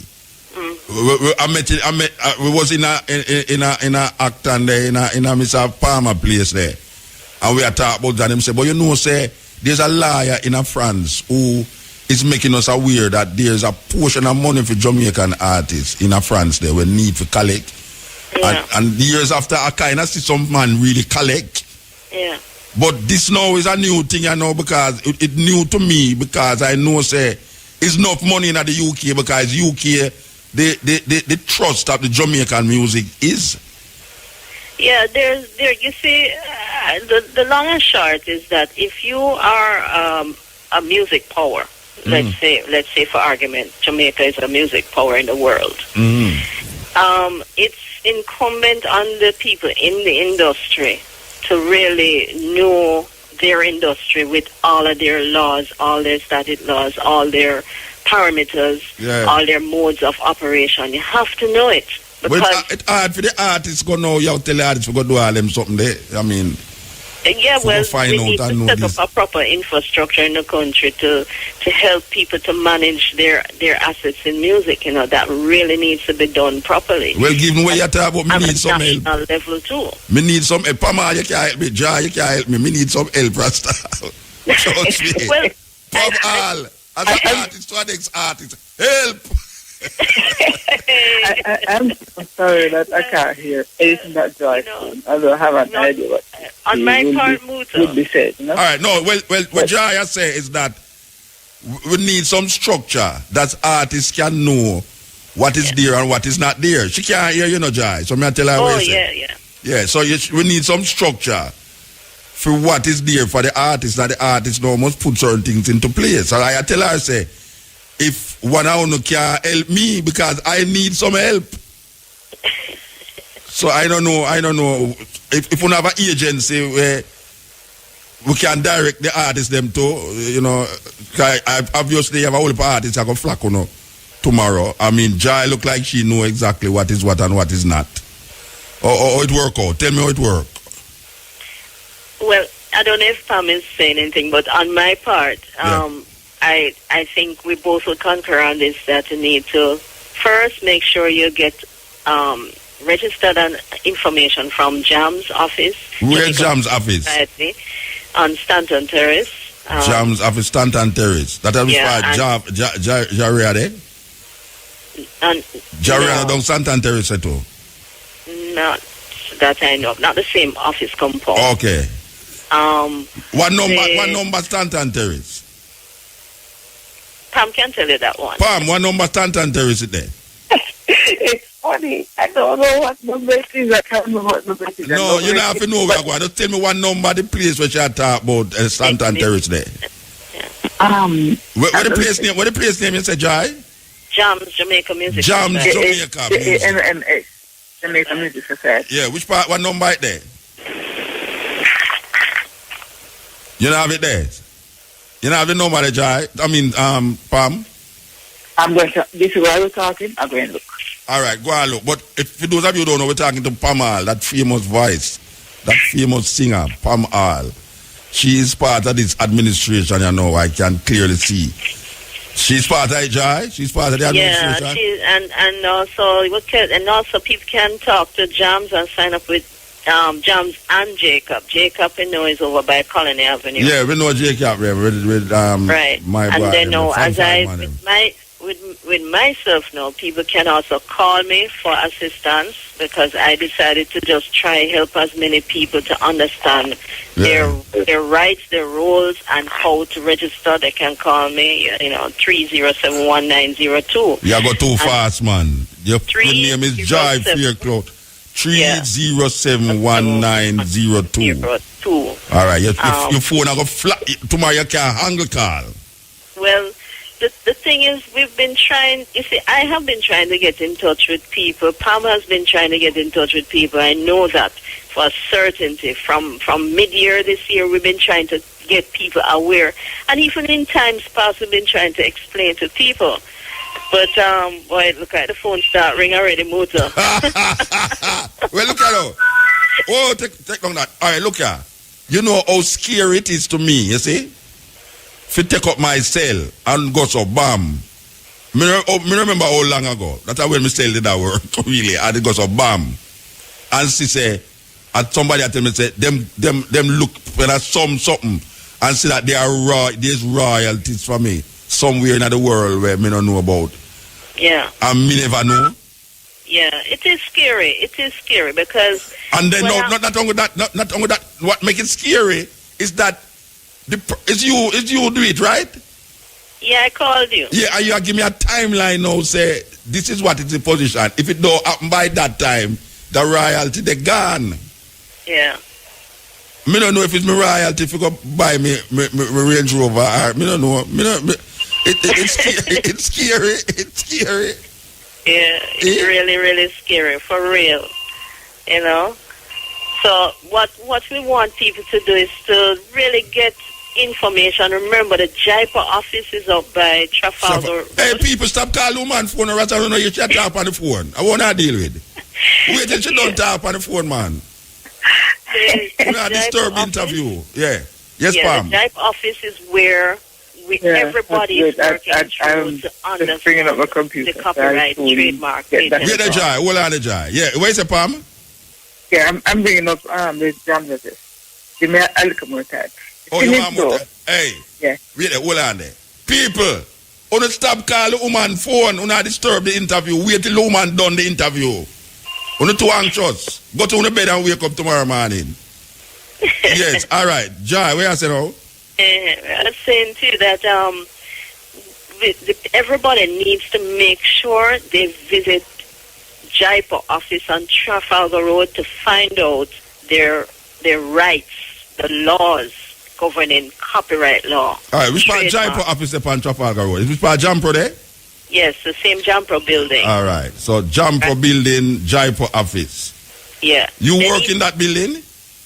The Jaipur office is there on the ground floor, and the various government lawyers are there. You know, you can even go online, and type in Jaipur Jamaica Intellectual Property Office, and see the different things there that people have to register in the music fraternity and get sorted out, understand your legal rights. Yeah, but all right, no, for artists like all me, where me really annoyed for full up farms, for go on internet, for go full up farm.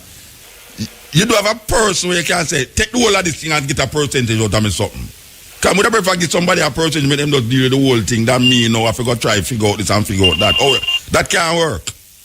Well, I tell you, there are, as I said, I can refer people and I can assist people with information about that. So what I'm to you personally? Huh? What I'm to you personally, Jai? You can't do it. You not do it. I will assist. I will try. The most I don't really want to get too much into this thing of dealing with too much of that area. Yeah. But I can assist where I can because the point is this, that I will help anybody in the nation as much as they need help. Yeah. Just to get themselves straightened out with those laws and things and get themselves signed up with the society. I will assist. All right. So one of the places them can go. What that no? We are going on this one. All right. Yeah. So one of the places them can go is Trafalgar Road over Jampro there. That is what I say. Yeah, for them to get the knowledge of the law, the information, opening this whole thing. Yeah, and then you have to know Stanton Terrace is which part them can go to register sound recording owners, people who pay to make them recording. Yeah, they pay for the recording. Yeah, they got the jams. All right, so Pam, I go tell me the address. Pam, are you there still? Pam. Yep. You there still? Computer head too. Your computer? What kind of old computer? Hey, what kind of old computer that you have? You collect so much royalties that you can't buy an Apple, man. Me not collect no royalties. You can't be like me, Me can't afford Apple, I'm one of the losers. You're one of the losers, too. Why? Why, it's rough, man. It's rough. Believe you me. Them news that come like some headache business at all, like GPS. Yeah, we have to go. Well, first, wait, hold on the jar. Yeah, where's that? Yeah, we have to stop the leakage, Yeah, we have to stop the leakage. And get serious, All right, so all right. Given that certain deadline gone, and you can't do nothing about it in a that collecting agency, would you suggest now that since the has gone through the gate for that collecting agency, we should now examine as much other collecting agencies as possible so as not to make that happen? Yeah, and the same collecting agency as well, because the songs are going to be playing. Eh?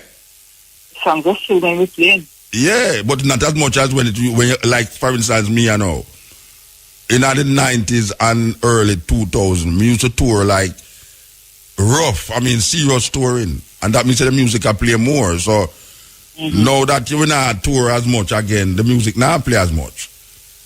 So the royalty statements get lickler, dwindling. Oh. Is that serious thing? Have you got to like Bob Marley, though? If I put out more things. No, dead. It's when you put out more things. You're dead, though. You're through them start playing up. It's tore up back where you have before. But then you have to collect. You don't have to collect. No, I say Bob be the fifth richest dead artist. So we don't know. Well, it hard, Rasta. It hard. Maybe have wholly more royalty place there where we can tap into and just nobody dwell upon that one day, because it's one we know about. Jai, it's one of them you know about, right? It's not everybody. It's not everyone. No, everybody. Every year you have to monitor all of them. Right? Yeah, but when I say at this moment in time, the one where you're talking about, it gone. That gone. So we could not delve on the one we gone now. We're talking about the other ones, them we're out there. Right. We can tap into them there, right? Yeah, well, yes, and also you have to find out if their deadlines have gone or are coming up. I know they overlap because it's like 40 in the whole world. Is about 40 collections management societies, right? So you have you have to really be constantly monitoring who is doing what at what time. Yeah. Right? And every year there is some deadline. 'Cause I remember, say, you might have 2005, but then what about from some other place now that's about to close off for 2007? You understand what I'm saying? Yeah. So you have to be monitoring each one. They each have every year some other deadline coming up. Yeah, well, Right? the daughter where I did tell you about now, where they turned me on to Sound Exchange. She said she saw royalties there from in the 90s. Yeah. You know, so, but the problem with that royalties was that I had to prove on the label. In other words, now you have to photocopy all the albums them that your name come up on and send it to them Yes. as proof. So that means, so some album where I did do, I never did have the jacket at the album. I never did have the CD jacket. And I searched on the place with the CD jacket and can't find them. So that gets soaked. Wow. Well, that is why Muta say I will assist, because that's where my little specialty is, in where to find these jackets and where to find. Yes. I can assist people to find them, locate them online and so on. You understand? Yeah. We know a lot of artists around the place. We can find people with the works. You understand that kind of thing? Yes. So And your number is 307-1902. A problem I put it along. Problem I put it I tell you. 307-1902. Yeah, the 7 Stanton Terrace or Jamaica Music Society here. Okay, 7 Stanton Terrace. Yeah. And that is near Stadium. Yeah. Okay, so the people them can know that 7 Stanton Terrace near Stadium. And Joy number is 307-1902. Yeah. You better put some matchstick over your eye tonight. Yeah, dog, go get the sleep. And Pamal number. Pamal, can I give out your number? I'm not the expert. Oh, you're not the expert. Oh, you're just a comment. You're just a comment for the thing. I just help him. I have a pretty good idea about it, but Jai is the brain. Jai is the brains behind it. All right. Okay. Let me give you Jam's number though. So No, she does give it 7 Stanton Terrace. Yeah. That's the address. Number now. 978-3275. Now, Muta. Ufa number, wait, Ufa number 978. Are your number that? That's Jam. No, that's Jams. Oh, 978 3275. 3275. Right, and that is for the that is for producers. Oh, so they must call it until tomorrow. Don't call it tonight. Nobody know they're at the office. That's right. Like when I call on the woman phone now and hear she talk on the radio. Okay, all right. So the number is 97. Come again, 978 978 3275. 3275. Okay. And Jai number is 307-1902. And there's a place that you can go to get information about these agencies in a Jampro building on Trafalgar Road. That is out at the end part there. After you pass Bremer, the next one. And then you can go to 7 Stanton Terrace also. So these are the information that we're giving out here now. And it's a very important thing, trust me. Because them check the importance. Sometimes you have not a cent for you, you just say like a check come. You say, wow, $500, wow, and you feel good. That Well, we've given them arm. one more thing I want to say though. J-cap. Muta? Yes, Jai. All right. One more thing I wanted to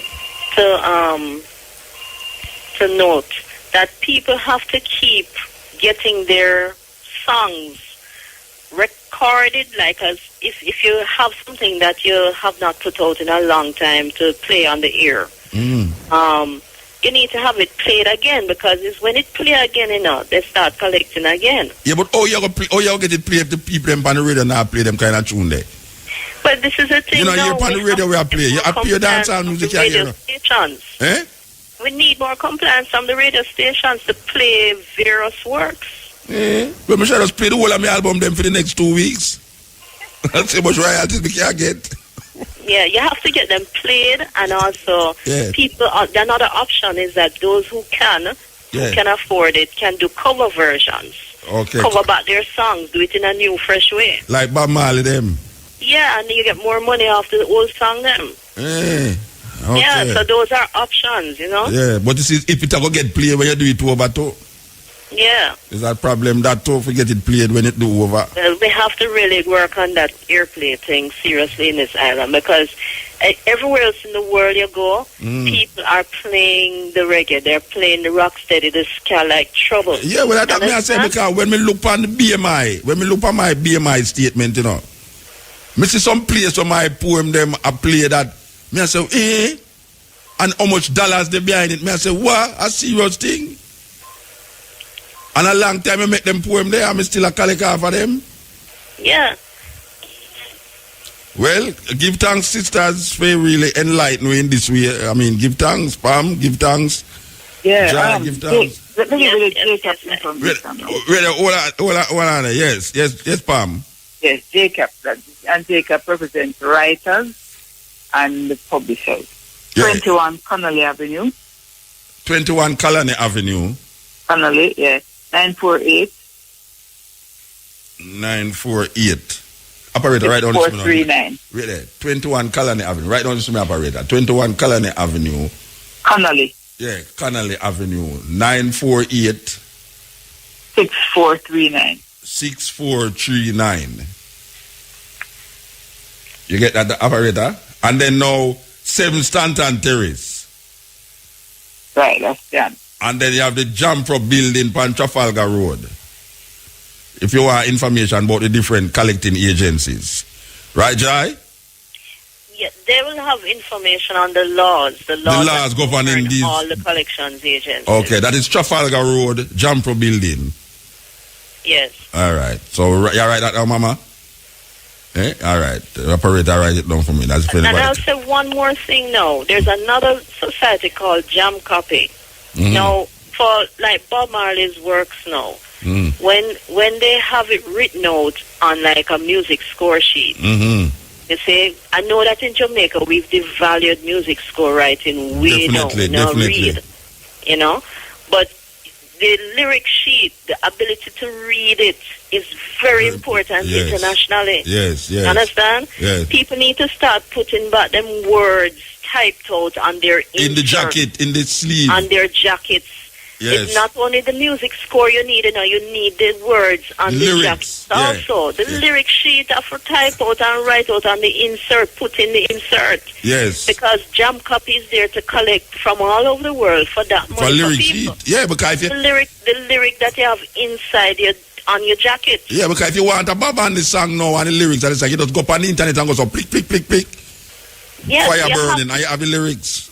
Yeah, so a major problem in Jamaica, I know Steve Golden will say, yes, we have a major problem of lack of reading. Yes. And as a result, we don't want to write the music scores, we don't want to write our lyric sheet out and put it in our product. Well, suppose me tell you something a lot of the money is abroad too. But I can tell you something, most of the youth artists them now don't write down them lyrics.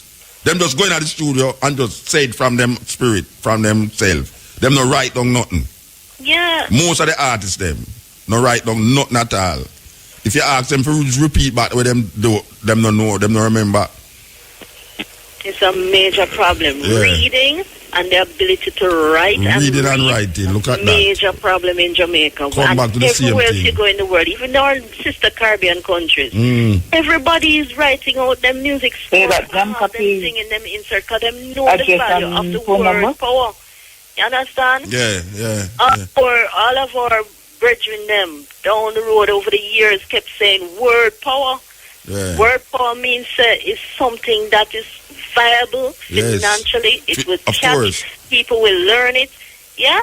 Yes. That's how we managed to conquer the world with reggae, man. Yes. Word power and the driving. It's a word, yeah. Yeah. Read, so come back again to reading, writing and arithmetic. Oh, gosh, man. For real. Reading your lyrics, writing the lyrics, and collecting them, counting the money. Yeah. All right. I tell you, that is a major sore point. The reading part and the writing thing there. All right. So now we know. Give thanks, Jai. Yes. Yeah, man. I'm sorry, Pamal can't hear you still, but that's how it go. Yeah. Joy gave you the Jam Copy address and number and everything?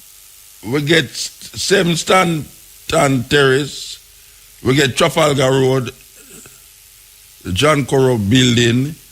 We get Connolly Avenue, telephone 948, which is you give it that. Okay, here's another one. This is Jamaica Copyright Licensing Agency, otherwise called Jam Copy. Jam Copy. Right, that's for the lyrics. Where that there? 17 Woodton Road. Building 3, 17 Woodton Road. Eh? You know, say, what people are the first time I hear these things? I want to tell you something. What? It's joy why I finally write Jam Copy this year. As a big artist, you never know that. Power. No, even though I normally submitted my lyrics, but some distributors just didn't put them. But luckily there are some albums that have the lyrics. Every album when me make have the lyrics in the sleeve. Every album. Because poem me I do something I forget. Plus me have a poem them in my book. So I shall submit the whole book. It has to be on the CD. But if you have it on the CD, it's on the CD. All of my album them have the lyrics on the CD. And you put out books, right? Yeah, man. Yeah, man. So just join up Jam Copy, man. All right, ma'am. All right, so Pam, give thanks. Oh, you know, we have our next book thing for, You have our next number? No, Jam Copy, yeah. 754 8910. 8910. 754-8910. Okay. Yeah, man, we get that. Yeah, just a comment. Yeah. We Jamaicans, right? And trust me, I am in the thick of it. We move too slow. I mean, it's years dry the communication. Join Jam Copy. I've only did it this year. Yeah. And people like Sound Exchange, I know about Sound Exchange. And I've told many people. And I just know about Sound Exchange. Just know about it. Yeah. Also people, them have done it. You know? Yeah. Since I know about Sound Exchange, that 3 check me get from them. Give me one of them. No, that spent long time. That spent for light bill. GP stick with that long time. Yeah, this thing is, if somebody did a song from before 2005, don't think that the royalties are finished. Yeah. Whatever you put out, when we play and you don't know in which corner of the earth, so still register everything that you do. Well, I tell you something. Where stuff will come, where royalties will come from. I can't get strength to that because look here now. The one and only Sumfest I ever did was in 1993. And they make a DVD. It's the only artist who have a DVD. A personal performance of 1993 Sumfest. And up to this day, when I go to South Africa, me collect money I fight. Because what me usually do is just tell the distributor, say, look here, don't send no money come up here. So when we reach South Africa, you give me the money. And that go on from 1993 till now. Me guarantee, say if me go to South Africa right now, I'm going to Cape Town, him have money there for me. So it's a serious thing you talk. Say, all things what you do for a long time, it dead still. It dead. I'm going to give you a joke. One day, you know, when you say, boy, I'm going to pay right, you know, as I said. Mm-hmm. And I come home and I check in my letterbox. Yeah. I check in the letterbox from Europe. Yes. This is harmony I did on somebody's song from 1975. 1975? Yes. Wow. So put out your things, and I would encourage people record and put the things out. Are the nicest money that you know? You know, say the nicest money that. Long time one. You know, the nicest money is not the money where you work. You go in a studio and a man pay you for do something. You know, the nicest money is that you there, you don't have no money. You don't know where you go do. And you just say, "Chop, make you go to the post office." You just see the postman just come and go so boom. And when you look, you see that envelope with the window them in night. Oh, I love those envelope Man, with the... the lifesaver them the man. Yeah, I tell you what, the nicest money that man. Nicest money, trust me. And many times that saved me. Many times. Yeah. Even though a man feels say, boy, Muta supposed to have millions. I don't know wait there. They must have a bank account where me don't know about, but Right? when you get them envelope them, man, are the sweetest money that man. Trust me. That's true. So we say give thanks, you know, sister. Give thanks. And you know, say you have a next business there where your friend, where's she there? Well, Lady G there. Oh, Oh, she don't call me that day. She come back to Jamaica. Where's she there? in about the place. She there about the place. She tell me, hey, why she full up me all sorts of sweet things, you know, Rasta. She knows me love her, you know.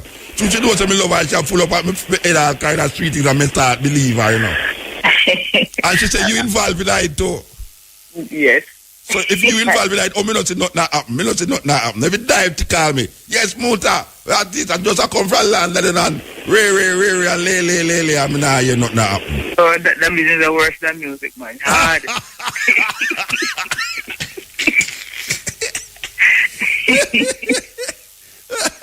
You're serious? It's worse than Rough, music. man. Rough. All right. Anyway, somebody in there now still. We have a 1 month thing I go on there so now still since Sunday. All right. Yeah, so the December full out.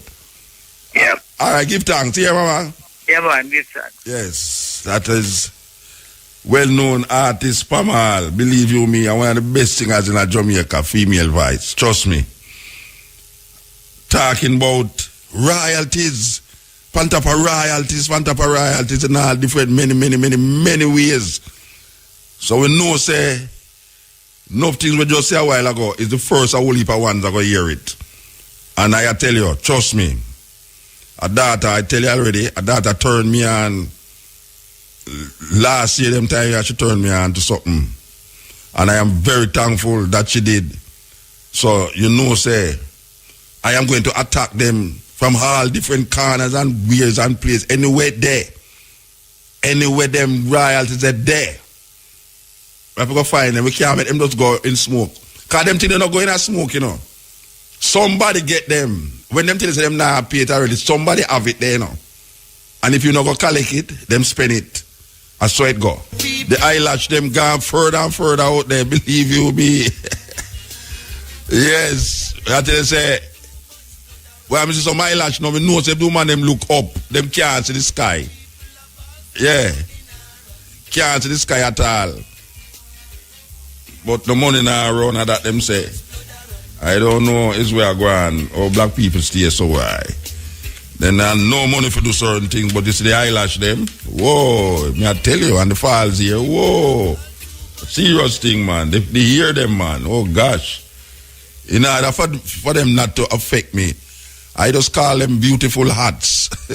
Sometimes I see a sister of one of those things, I say, oh, I love your beautiful hat. Because I don't want it to offend her that is really. I couldn't them hear them at try project. I mean, with them bright, luminous colors. If you ever go in at some nightclub, with them purple light, with them ear there. Pink ear, blue ear, orange ear, and not even ear. Boy, black people, may I tell you, say some perfect puppet. Them do with the on a string. Trust me. Yes, cutting edge. Hi, Muta. Good night. Good night. Or good morning. Good morning. I haven't called you in a long time now. True, why? Stop listening. No, I'm listening. I'm really listening. I tell you, it's some very interesting programs I want to tell you. Yeah, Me and my friends are listening. All right, Just to big you up and yes. And I just want to ask you to play something from Tracy Chapman for me. It's a long time I haven't called you to play Tracy Chapman for you me. have to go wait for tomorrow. Oh, you mean, man, you play Tracy Chapman live in I sing Bob Marley song the other day. Yeah, no, I didn't hear. Maybe I was on the road. Stop listening, man. You make me cry now. You ever make me cry now because you never no, hear the don't Tracy cry, Chapman. Muta. Love you, know. A lot, then that means me can't cry. Oh, you mean that you love me can't cry? Me can't love. No, don't cry. I tell if you not cry. But me can't cry because you love me too. Yeah, I know. We have to go look for that tomorrow later, you know, believe you me. I'll play for me tomorrow then, if you can't find it now. Today do and tomorrow, yeah, all right. Yeah, man, today. Yeah, later right. on. Yeah, man. Give thanks. All right. All right, blessed. Yeah. By now, the most know say, me love Lee Scratch Perry, you know. Believe you me. Lee Scratch Perry. I wonder if a man knows, say, one of the most innovative artists come out of Jamaica. Yes. You have book will write about Lee Scratch, you know. Believe you me, you know. And him have Bob Marley's original, what them call it now, set of music them. Well, him do them original before him go to Island. Before Bob Marley go to Island. Him have the archives of Bob Marley song them. Plus him help write some of them too. And you know the next man, Danny Sims, who died about a month ago, which did there before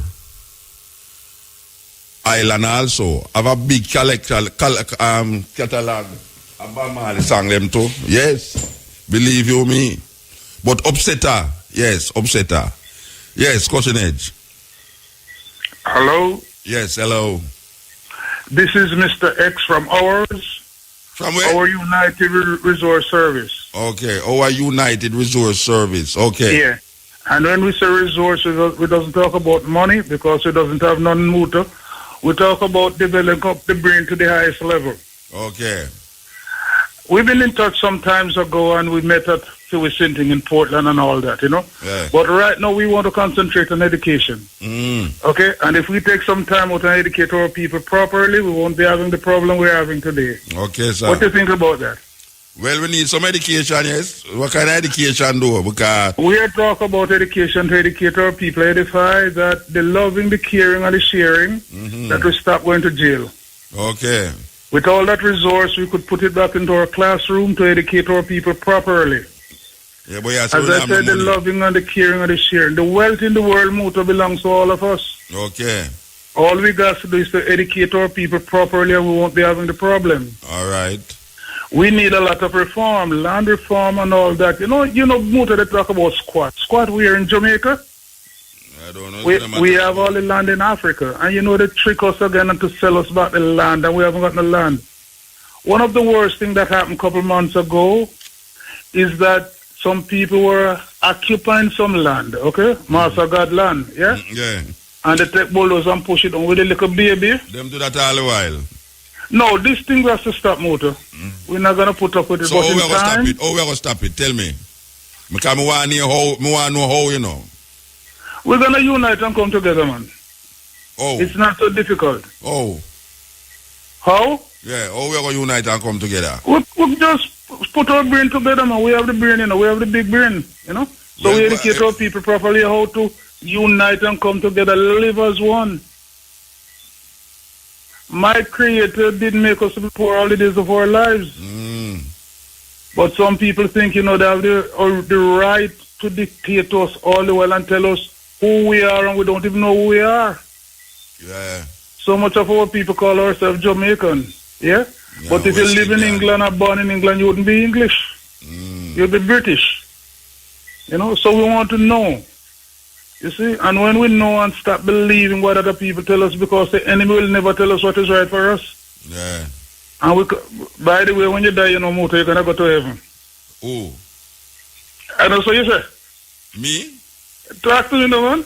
No. But not them say. The brain dirty thing, you know? Them say. Yeah. But when we know, you see, the best place in the world is Jamaica, you see? Oh, yeah? What you talking about, man? And the cold now burn you? Well, look, you have a place where the cold now burn me. Well, I live in Jamaica and I can't go nowhere else. Because I have no money to go nowhere else, you know? Okay. But we are just talking, you know, educating our people. How much children couldn't take exam last year, Muta? Well, I don't keep count of them something there, you know. I think them should have... Why they couldn't, you know? And all the little things, you know, we have 60 children in a class, how they're going to learn? Who want us to learn? So we ways and means how we're going to do things. They might indoctrinate you instead of educate you. Indoctrination instead of education. And that them do. Well, we want to get around that, eh? Yeah. We are too much of brilliant people, you know? Yeah. If you take Mr. Bolt, you see? Yes. Natural talent, and we have some man out there to beat him when we start to train him. You know? Yeah. And we have a little trick to check on them, but we're not talking on the radio right now. Yeah. Yeah, my number is 396-2382. You can find us. Our office will be at Windsor Lawn. And I thank you and all the blessed people who are listening. And when we start to know who we are, where we're coming from, where we want to go.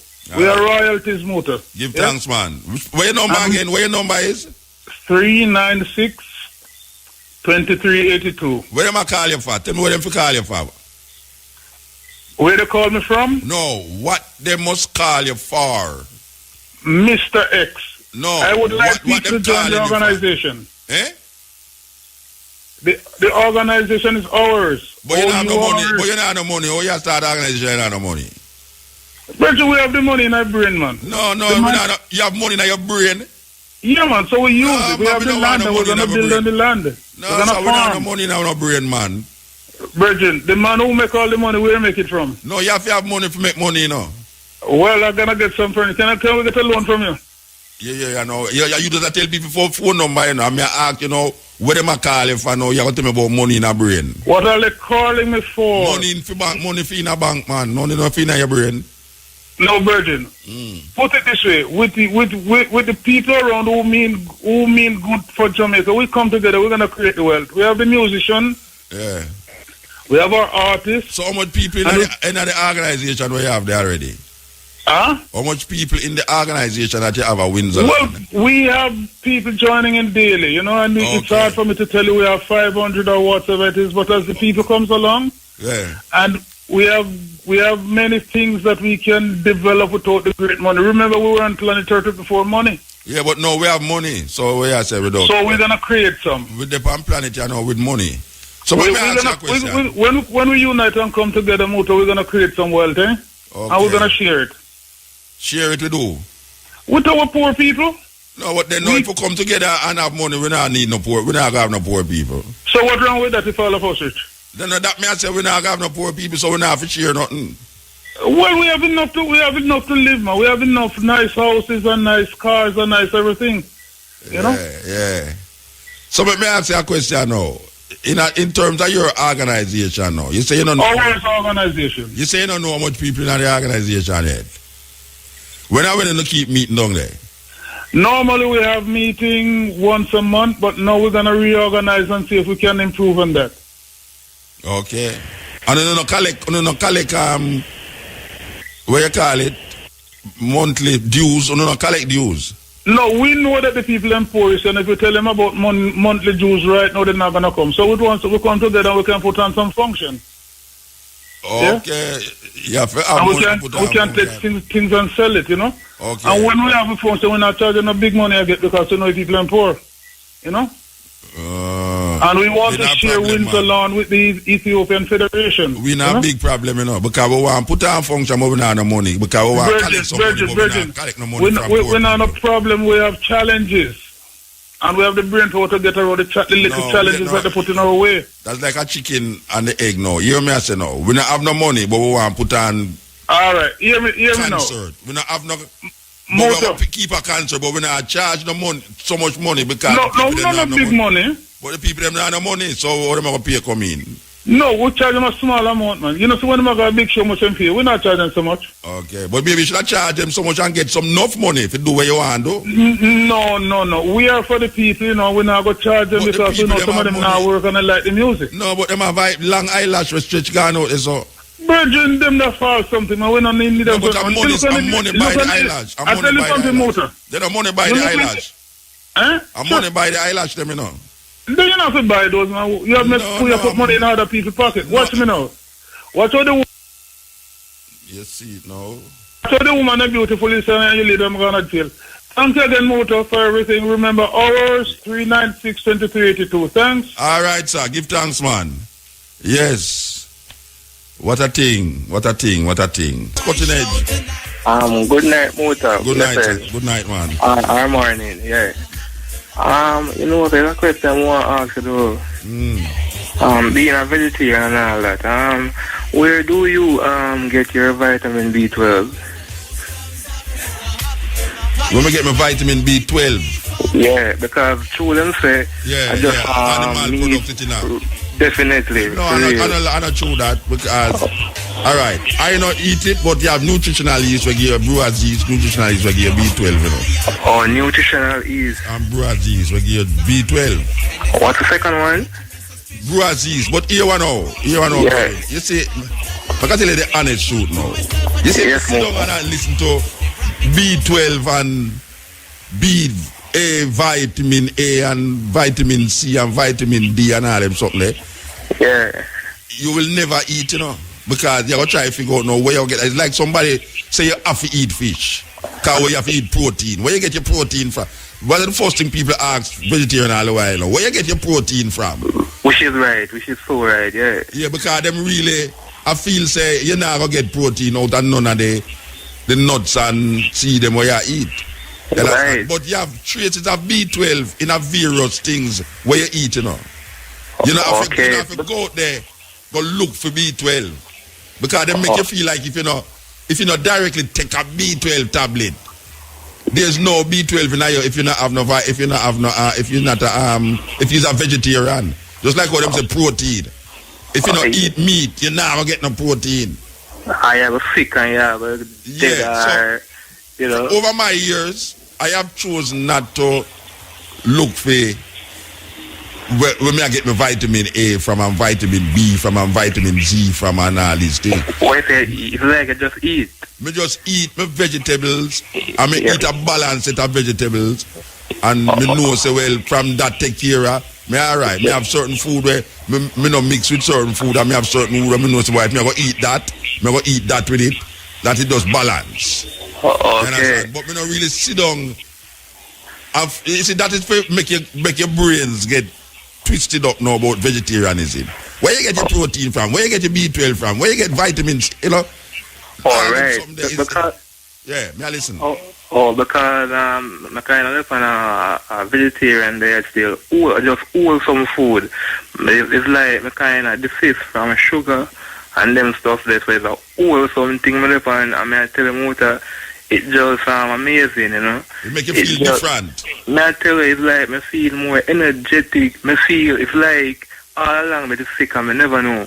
Yeah. Until I start the diet. Yeah, well, no, you see the question where you ask? Yeah. It's one of the fear question, them, you know. Yeah, definitely, because... it's a fear question. Just like when a man says, where you get your protein from? It's a fear question. Yeah, but, alright, this B12, I realize it's a bacteria. Yeah, man, it's a bacteria. That's why I tell you about nutritional yeast a while ago. You know, because yeast is bacteria, you know. Alright. Yeah, so you will get it out of that. And you have other things, but as me I say, it's not something when we sit down and try to figure out. Because I know there's a fear factor them put in you. Right, it's like, then there's a fear in you if you say, boy, if it desist from your natural wholesome food. Yeah. It's like most people who want to become vegetarian, them don't stop eat fish. Right, but to me, you know, but to me, how can you be a vegetarian and still eat fish? No, me know, but when I say, how it go, is that there's a fear factor in it. That if you don't eat no animal product, you're not going to get enough protein, you're not going to get enough zinc, you're not going to get enough iron, you're not going to get enough this and enough that. It's a fear factor them putting in you. And to me, you know, because about 30 years now, you're a vegetarian, Muta. And me? Yeah, right. No, man, I'm a vegetarian more than 30. Oh, yes, man. No, I just assume still. No, man, I'm a vegetarian more than 30 years, man. All right, to me, you know, it's like you're a living testimony because you eat your wholesome food and me never eat some Muta say. Well, may I tell you the truth now? Believe you me never actually sick for lay down in the hospital.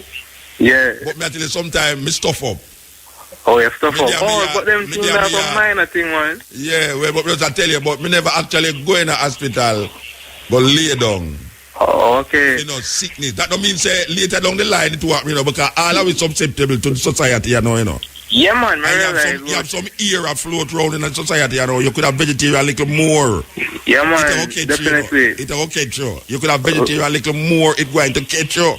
Okay. And you have some food. You have some food right now where we are buying now. Yeah. Where even though we are vegetarian, you know, but it's the vegetarian food. Sometimes it's susceptible to poisons and what they call it, what them call it when they put in a palm food again to make it grow quick. Fertilizer.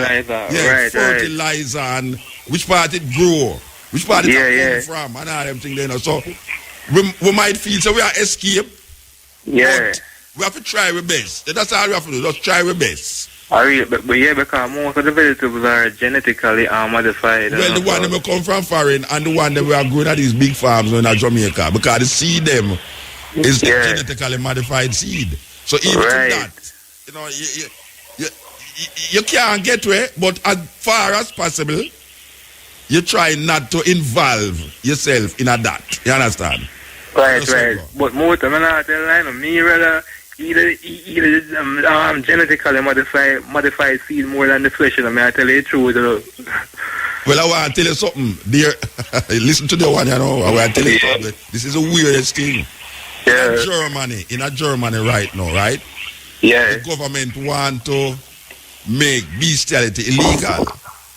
For real? Yeah, you know, so bestiality is not illegal in Germany. Oh, okay. You have a set of people now who are lobby against the government. No. Wait, no? They are lobby against the government because they must say bestiality is not a problem neither to the man nor the animal. For real? So here the reason now, because this is a weird thing. The question is, what is worse? Having sex with a dog or having sex with a cow or eating the cow? That is a big question. That is a big question. Which one worse? Which one worse? Have sex with the animal or eat the animal? Boy, so it's a terrible thing. Yeah, for real. You know, very, very. Yeah, so the levels is that just go on the way you do, man. You see, the more you do it, is the more you will get an experience, right? And the more your body will tell you, man. Your body will tell you. Definitely, because in real life, your body talk to you, you know. Yeah, man. It's like, you see, if you're sick, you automatically know you're sick, you know. It's a thing where, you know, me don't want everybody experience it, you know. Yeah. You know, and so, we have them as a Muta, you never, ever got a doctor because of your diet.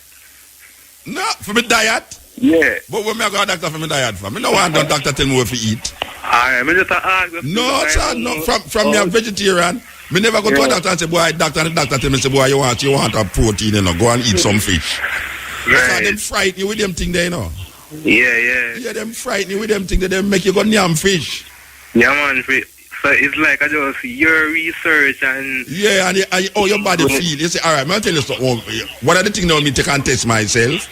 Yeah. You see, if me pass wind... Right. And me smell it, me start to fret. So wait there, we are telling you, when I pass the wind, you're not supposed to smell it. You're not supposed to smell it. Me start to fret when me smell it. Oh, it's a no stinge. No, you're not supposed to, because that means there's something clog up in your system. True. It means the protein, which is one of the things that will help forget that stench. The protein is not digesting enough in your body. And so when the protein mix up with the carbohydrate, it's stuck in your body. And if you not let it go and you not release it every day or twice a day, it's staying in you. The next time you release it, oh gosh, man, somebody better run out of the toilet. Oh, right, yeah. Because them smell it from a distance. And you have to spray the toilet. So when I say now, if you in a crowd and you ease your body, and you see everybody start goes up and start to smell, you have to check yourself. Believe me, you have too much of that clog up in the side of you. You're not supposed to have Lego poop and smell it. So you have to check yourself. Yeah, man, you have to check yourself, man. Definitely. Right, and I realize that the body not to assimilate flesh, you know, as much, you know, because it's like, you know, really absorb it the way it's supposed to. Yeah, well, you're not. I mean, even cow, look on cow. Cow so big and fat and nice to eat it, and them not eat flesh. Yeah, but I don't call even elephants, some of the biggest animal them are vegetarian. Yeah, well, you should have got eat where the cow eat and stop eat the cow. Yeah, I really think, the second thing. You know, someone has said, no, Muta, what you talk about for going to grass? Well, if you feel like that, may I say, your problem that. Anyway, give thanks, brethren. Ah, yes, my boss. Yeah, man, Isis. Yes, this is the cutting edge. Yes. Wagwan, man. I'm there, man. Same. Boy, the ear thing, they're not joke thing you're talking about, Muta. The what? The ear thing there. Which ear thing? The woman never the kind of ear. The marry upon the maid there. I don't hear. That's very bad, but sometimes them look nice still, you know. Yeah, man. Some of them look nice, but me I tell you, me don't think the black people should have themselves, so. They know that, man. Yeah. Then all the fingernail again, the long Oh fingernail. gosh, man, you can't imagine them woman they make dumpling for you, man. Me feel that them in a Muta. They don't know, so you have a rat. Hey, you are hear that joke, yeah? You have a rat, you know. If woman wear all of them things there, you know. Wait now. He might eat at some dumpling. And bite the dumpling, you know. And he might ask the woman, how come bone reach in him food? And she knows him not eat meat. That means that the fingernail in my eat. You see, you know, the fingernail drop off in the door, you know. It starts to concern, how come you don't say me not eat meat? I have bone in my food. And the fingernail. Let me say, me know one of the Muta, then you full of the vial to, you know. Say place a center, man, say no, young girl to, you know. Yeah. No, them not easy with the ear, the eyelash, and the fingernail, man. Are the big thing now, you know, the biggest thing now. And the biggest thing now, man, you know. Yeah, and some man, you know, some man too, you know. They will don't out their money for all them thing there too, you know. You can just imagine you have all sex with a woman with them fingernail there, and she start to feel hot. And she all go come now. And when she grab her and all your back. When you get up, man, you feel like somebody beat you, man, like you was in slavery. No beat you alone. Cut you will if you don't look at you have to look for all blood around out of your back. That me I say. That me I say. So you can just imagine if you all a thief it outside. And when you go home now, and your woman look on your back and say, wait, police stop you and beat you. Alright. Here joke Muta. This evening you say, me in our market, you know. A St. Thomas market, you know. And Mr. One with a piece with a hairstyle, you know. And then you have some white something, one white suit. And Mr. Muta, you favor the living garlic, me I tell you, man. You favor the living garlic, you know. So for all heap of violence in the shop, they say how long people with the long fingernail and they hear them favor some white garlic. No, man, the fingernail thing, they're serious, man. It's serious, man. Some of them put out some little stone in it. Some little stone, like gold stone and silver stone. Yeah, some little shine thing, like some little shine stone in it, Muta. Yeah, me all that drop off in your food, man. Me I tell you, man, I worries. No pies, man. And they all like kiss all them woman with all them lipstick there. Hey, you know me can't understand with all them woman, you know, where I wear them thing there.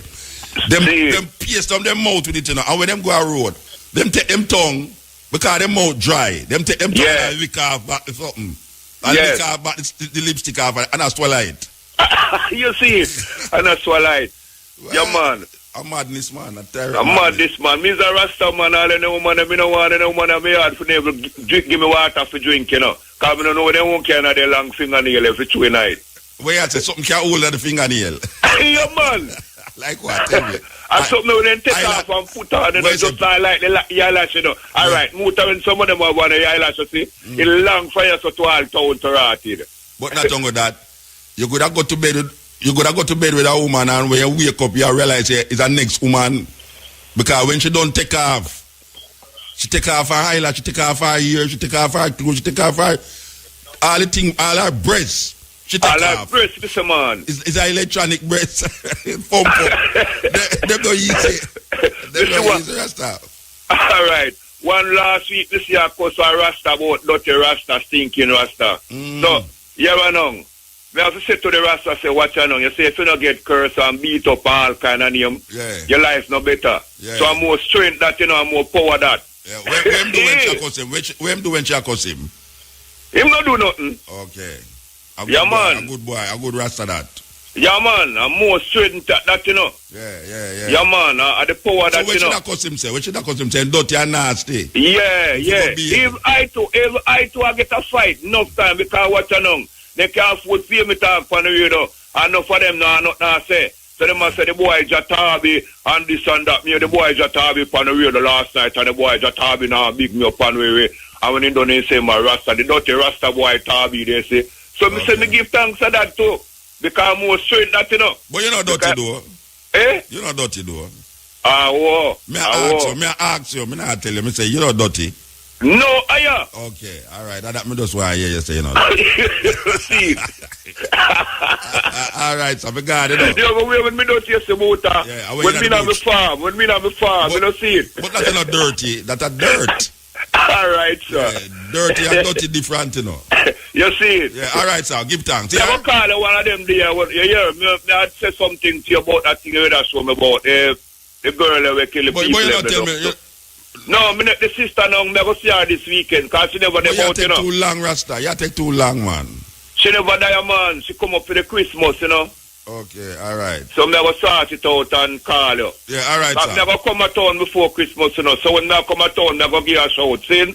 Yeah, bring me Christmas gift. You know, I know what I'm talking about. Yeah, Santa, man. All right, sir, Santa. Deck the all with boughs of olive. Fa la la la la la la la la. We got here, sir. All right, yes. Cutting the edge. There with you. Rasta B. Hey, the man, they give me something that I did doing, but me I tell you, yes, if I go and wicked out to St. Thomas there. Me kind of love St. Thomas still, you know. Me love St. Thomas. Not only for say food, because at that time, they are sunny ill, you know. Me am bridging them one yellow Iral and Profile and all them, man, there, you know. Yeah, Iral, Profile, Haiti. Even though them no name Haiti again. When we used to trade all them bush there in a sunny hill, a plant up food and all them. See them. Remember me take a crocus bag, a plant sucker. Me come like nanny of the Maroons. Me a travel from Sunny Hill in a St. Thomas for reach a Potosi in a St. James with the crocus bag, a banana, a plant and sucker. Those were the days, man. May I tell you? Muta. Yeah, blessed man. Go on. There. St. Thomas again for your case. I know for my case. At St. Thomas, me love St. Thomas. You know, if you don't know. You know what people. You know what people who about the dog they were biting. Wait, let me explain something before you talk about the dog. You know what people will leave church. When problem take them, they leave church. Right. Jesus can't help them. And them have to go at St. Thomas go get help.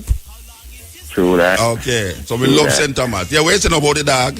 Yes, me I hear you earlier about the little dog that more along the girl. The little baby, yeah.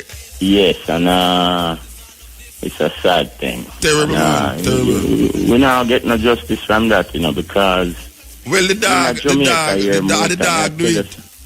Yeah, the dog do it. So but you know, people raising dog at Jamaica and them out of control. Yeah. Nobody owns no dog. Yeah. Just about. Yeah. Alright, and the way it is right now, Muta, people can't even feed dogs. So I don't see why them raising dogs. But right somebody should have take responsibility. Angry. Somebody should have been held responsible for that, though. Well, the owner of the dog should have been held responsible. Rasta, you know, say you have enough loose dog. Yeah, man, now go own that when it get to that. No, but in the yard, them catch a dog, man. Then everybody don't know who for dog, man. So everybody know who for dog. Yeah, well, man, if I have a pit bull, everybody, watch a man. Me have dog, you know, Rasta, and the dog run on the road, me fret, you know. They know most, man. Because a little pin pass up the road, the dog just rush them and then in a problem. But I tell you, it's sad to hear that, though. That's terrible, man. Terrible. Yeah, it does. You know, to the mother, you never see the mother upon the TV, man. Yeah, I see my sad, man. Yeah. Believe you me. Very sad. But my lion, I tell you, there's a lot of things we need to adjust here. That's getting out of hand. Yeah. You see me? Definitely. And, just a touch base with you here, sir. Yeah, man. Give thanks, man. Big up yourself. I love both of your show where I work with you. All right, sir. Give thanks. Man, I can respect, sir. Yeah, well, you love all of the people them at St. Thomas, you know. Yes. All the people at St. Thomas. I want to say, Uncle, my mother used to do that, you know. Believe you me. Yes, cutting edge. Yeah, Muta. Yes. That's what my brother. How is it? Maybe I'll wait, but my credit phone done. Me there and I always just come from work and think. Yeah. I said, best up for the new program. Step in razor. Yeah, I tell you say, I sit down one day and I tell you down one thing with Bridget and I say, alright. I just moved up with 20 odd years and now me about 1,000 odd cassette. So listen to that program and last next 20 now me about 80.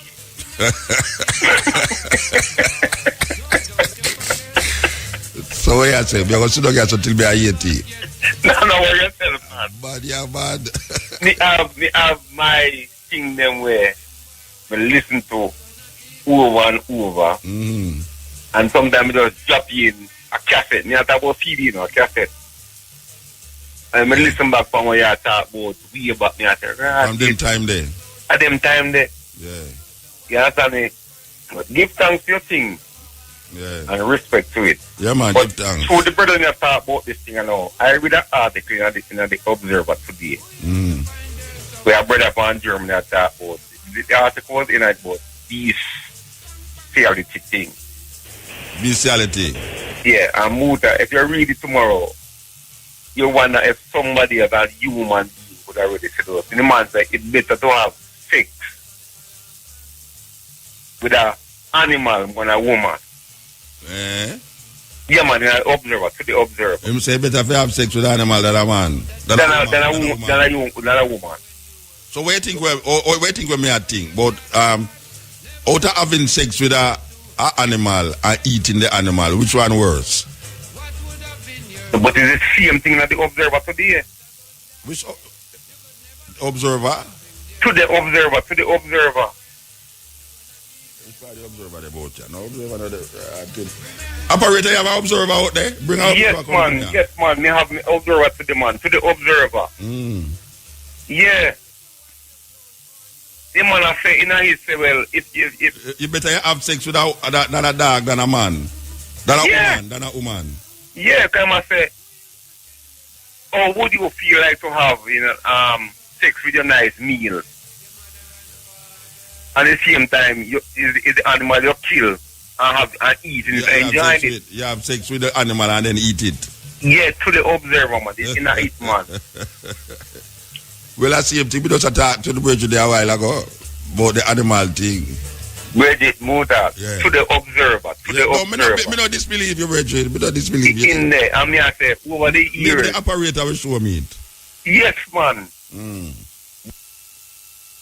All right, your credit done. Oh, your credit not done. Operator, come with it. Oh, gosh, man, the operator. Find it, man. Find it. 1 minute, but find it. Me will listen to you. Operator, you out there asleep, man.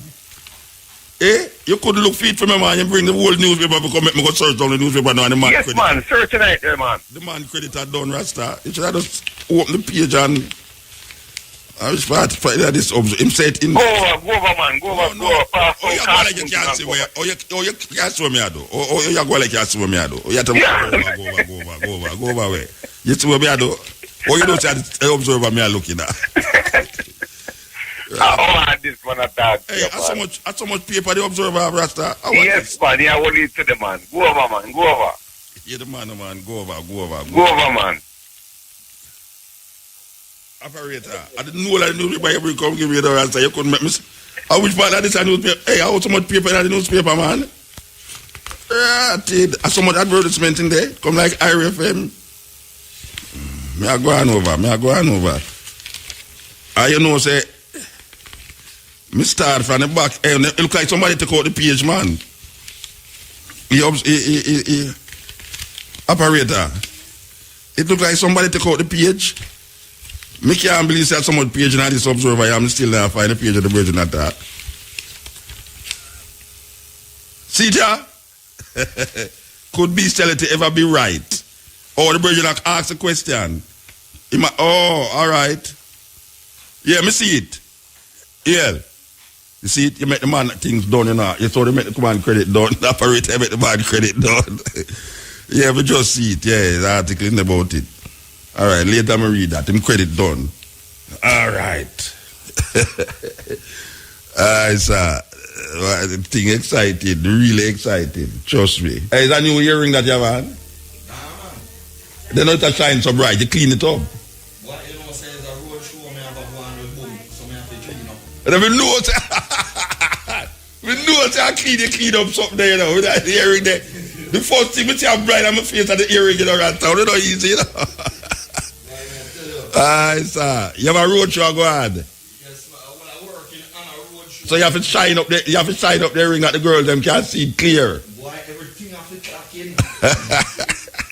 So I say you don't admire the girl them earring need that too. Yeah. The girl them have on the earring. You can't say them earring can't get it on them ear cover it.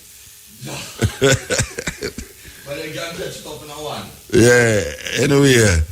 So we give thanks to the moment and the energy. As we have said, we'll be here again 2 o'clock with you. Stepping razor, art of war. As you can see clearly, it's a war. We are fight. Yeah, we are war against enough things.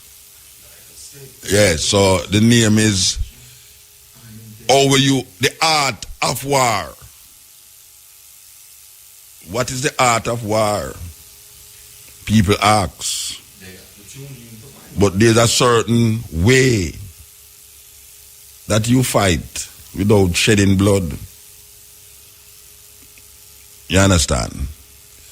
This is the cutting edge on RFM. You criticized Obama. Yes. On a number of occasions. Yes. Now I'll be honest. As someone who grew up in the U.S., I remember watching the old Chris Rock stand-up specials where he said there's never going to be a black president. I remember that. There's never even going to be a black vice president because the first thing that'll happen is some black guy is going to kill the president, be a hero in prison because the vice president will then become the president. I was honestly surprised that in my lifetime there was a black president and a 2-term black president as that.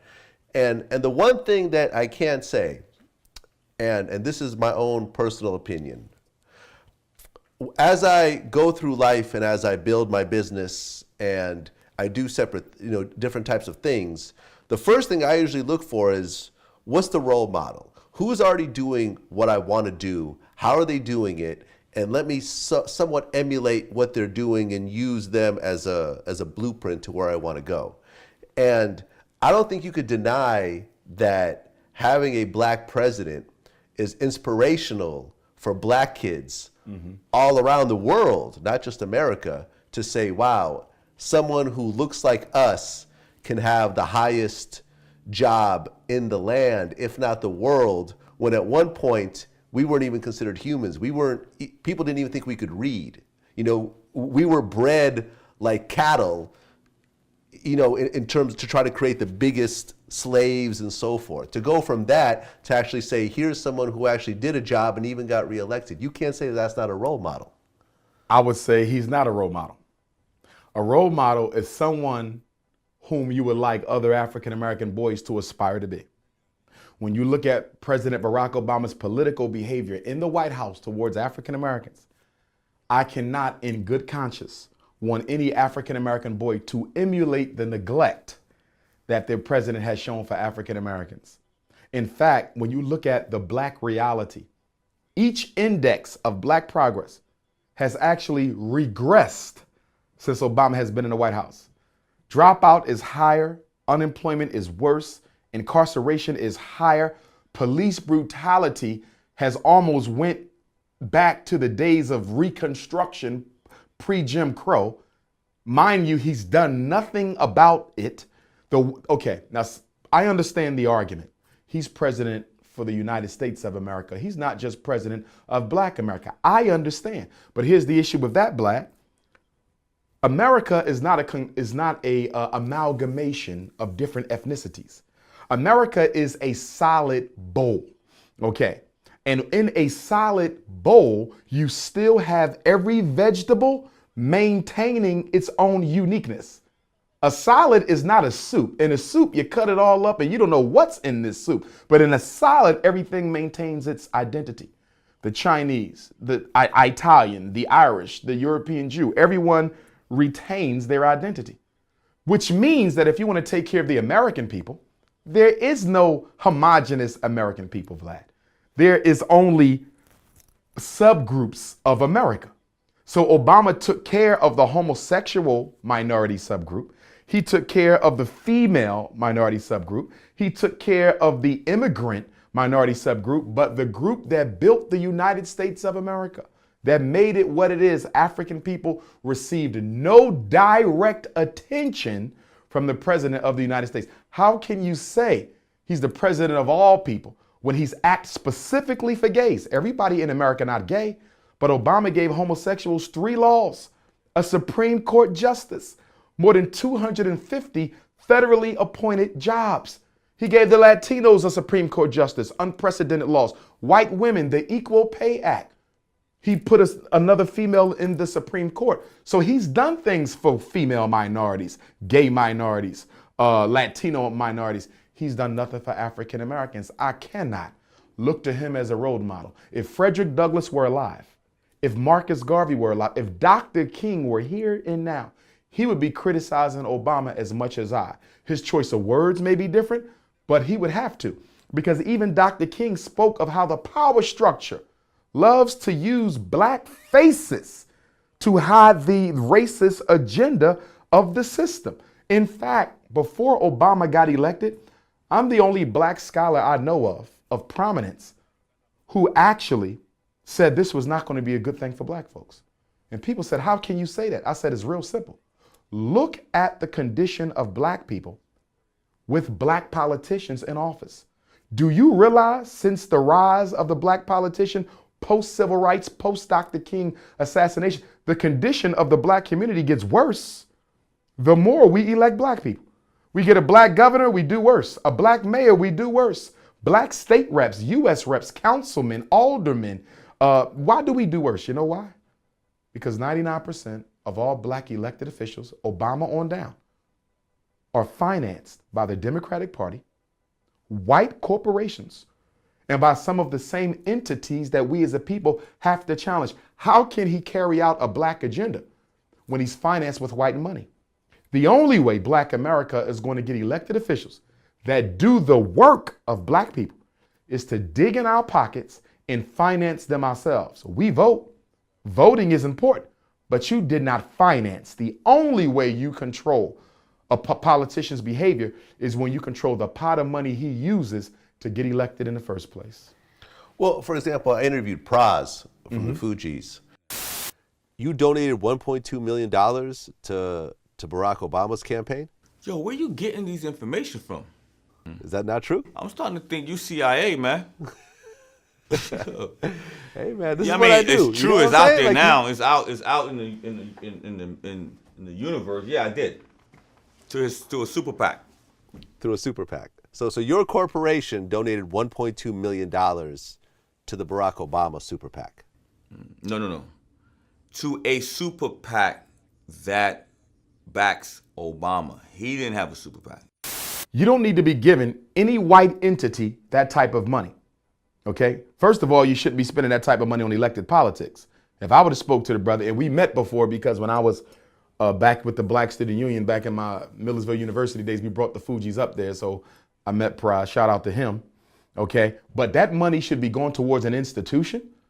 Or if you want to put it all towards politics, it should be going towards a black political union, not a black party. A lot of folks think we need a black political party. A black political party still will not win against the Democrats or the Republicans because we are a numerical majority in the country. What we need is black power. Put that money in a black PAC, political action committee, and then that way we can hold either candidate responsible. The problem with black America is we have a love affair with the Democratic Party that has long since expired any benefit it may have accorded to us. We vote Democrat every election, irregardless of whether or not the Democrats say they're going to do anything for African Americans. Let's take Hillary Clinton. Hillary Clinton hasn't stated one objective, measurable outcome we can look forward to when she ascends to the White House. Not one. But every black celebrity is running behind her.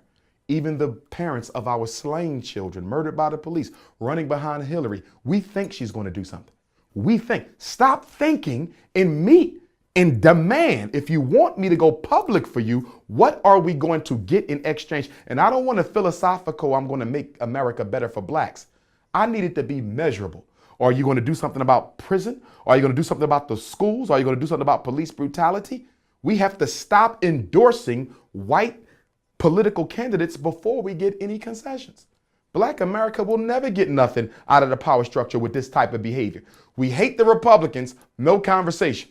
Love the Democrats, we're going to give you all our votes, no conversation. So what happens? Neither party takes you seriously because you pledge your vote before you even find out what the agenda is. Imagine walking into a supermarket and you're looking for some bread and you grab any old bread. You just like the way it looks, so you grab it. You didn't look at the ingredients. You didn't look at the price. You didn't look at how long the bread has been there. I'm just going to buy it because this is the bread that my mom always bought. How you know that's the healthiest bread for your family? You don't know. You don't even care because you're shopping for what it looks like, not for actually what it is.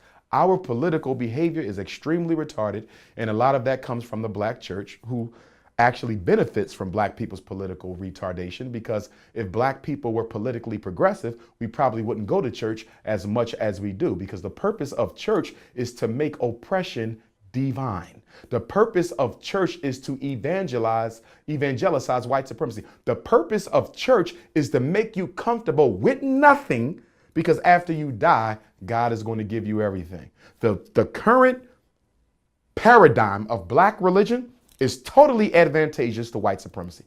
There is no church I know of with a bank that's trying to build. There's no church I know of that's putting black people to work. Every church I know of is colorblind. They don't deal with black issues. God loves everybody. We can't see colors, which means you can't solve the problems of black people. So we have to look at how the black community is set up. It's not by accident. So if I'm running for office, guess the first place I'm going to go? The first place I'm going to visit if I'm running for office is the black church. Because I know if I get that preacher, he's going to use the Bible and evangelize my campaign and make all these black folks vote for a white person or a black person who don't plan to do anything for them. So my people, this one was indeed an interesting one. And don't forget, guys, to leave your honest comment down in the comment section, and also your own opinion. And don't know say me there upon the Black Unity program. So feel free to leave a like and subscribe to this channel if you're new. Big up to each and everyone. Up until then, peace out. Adios.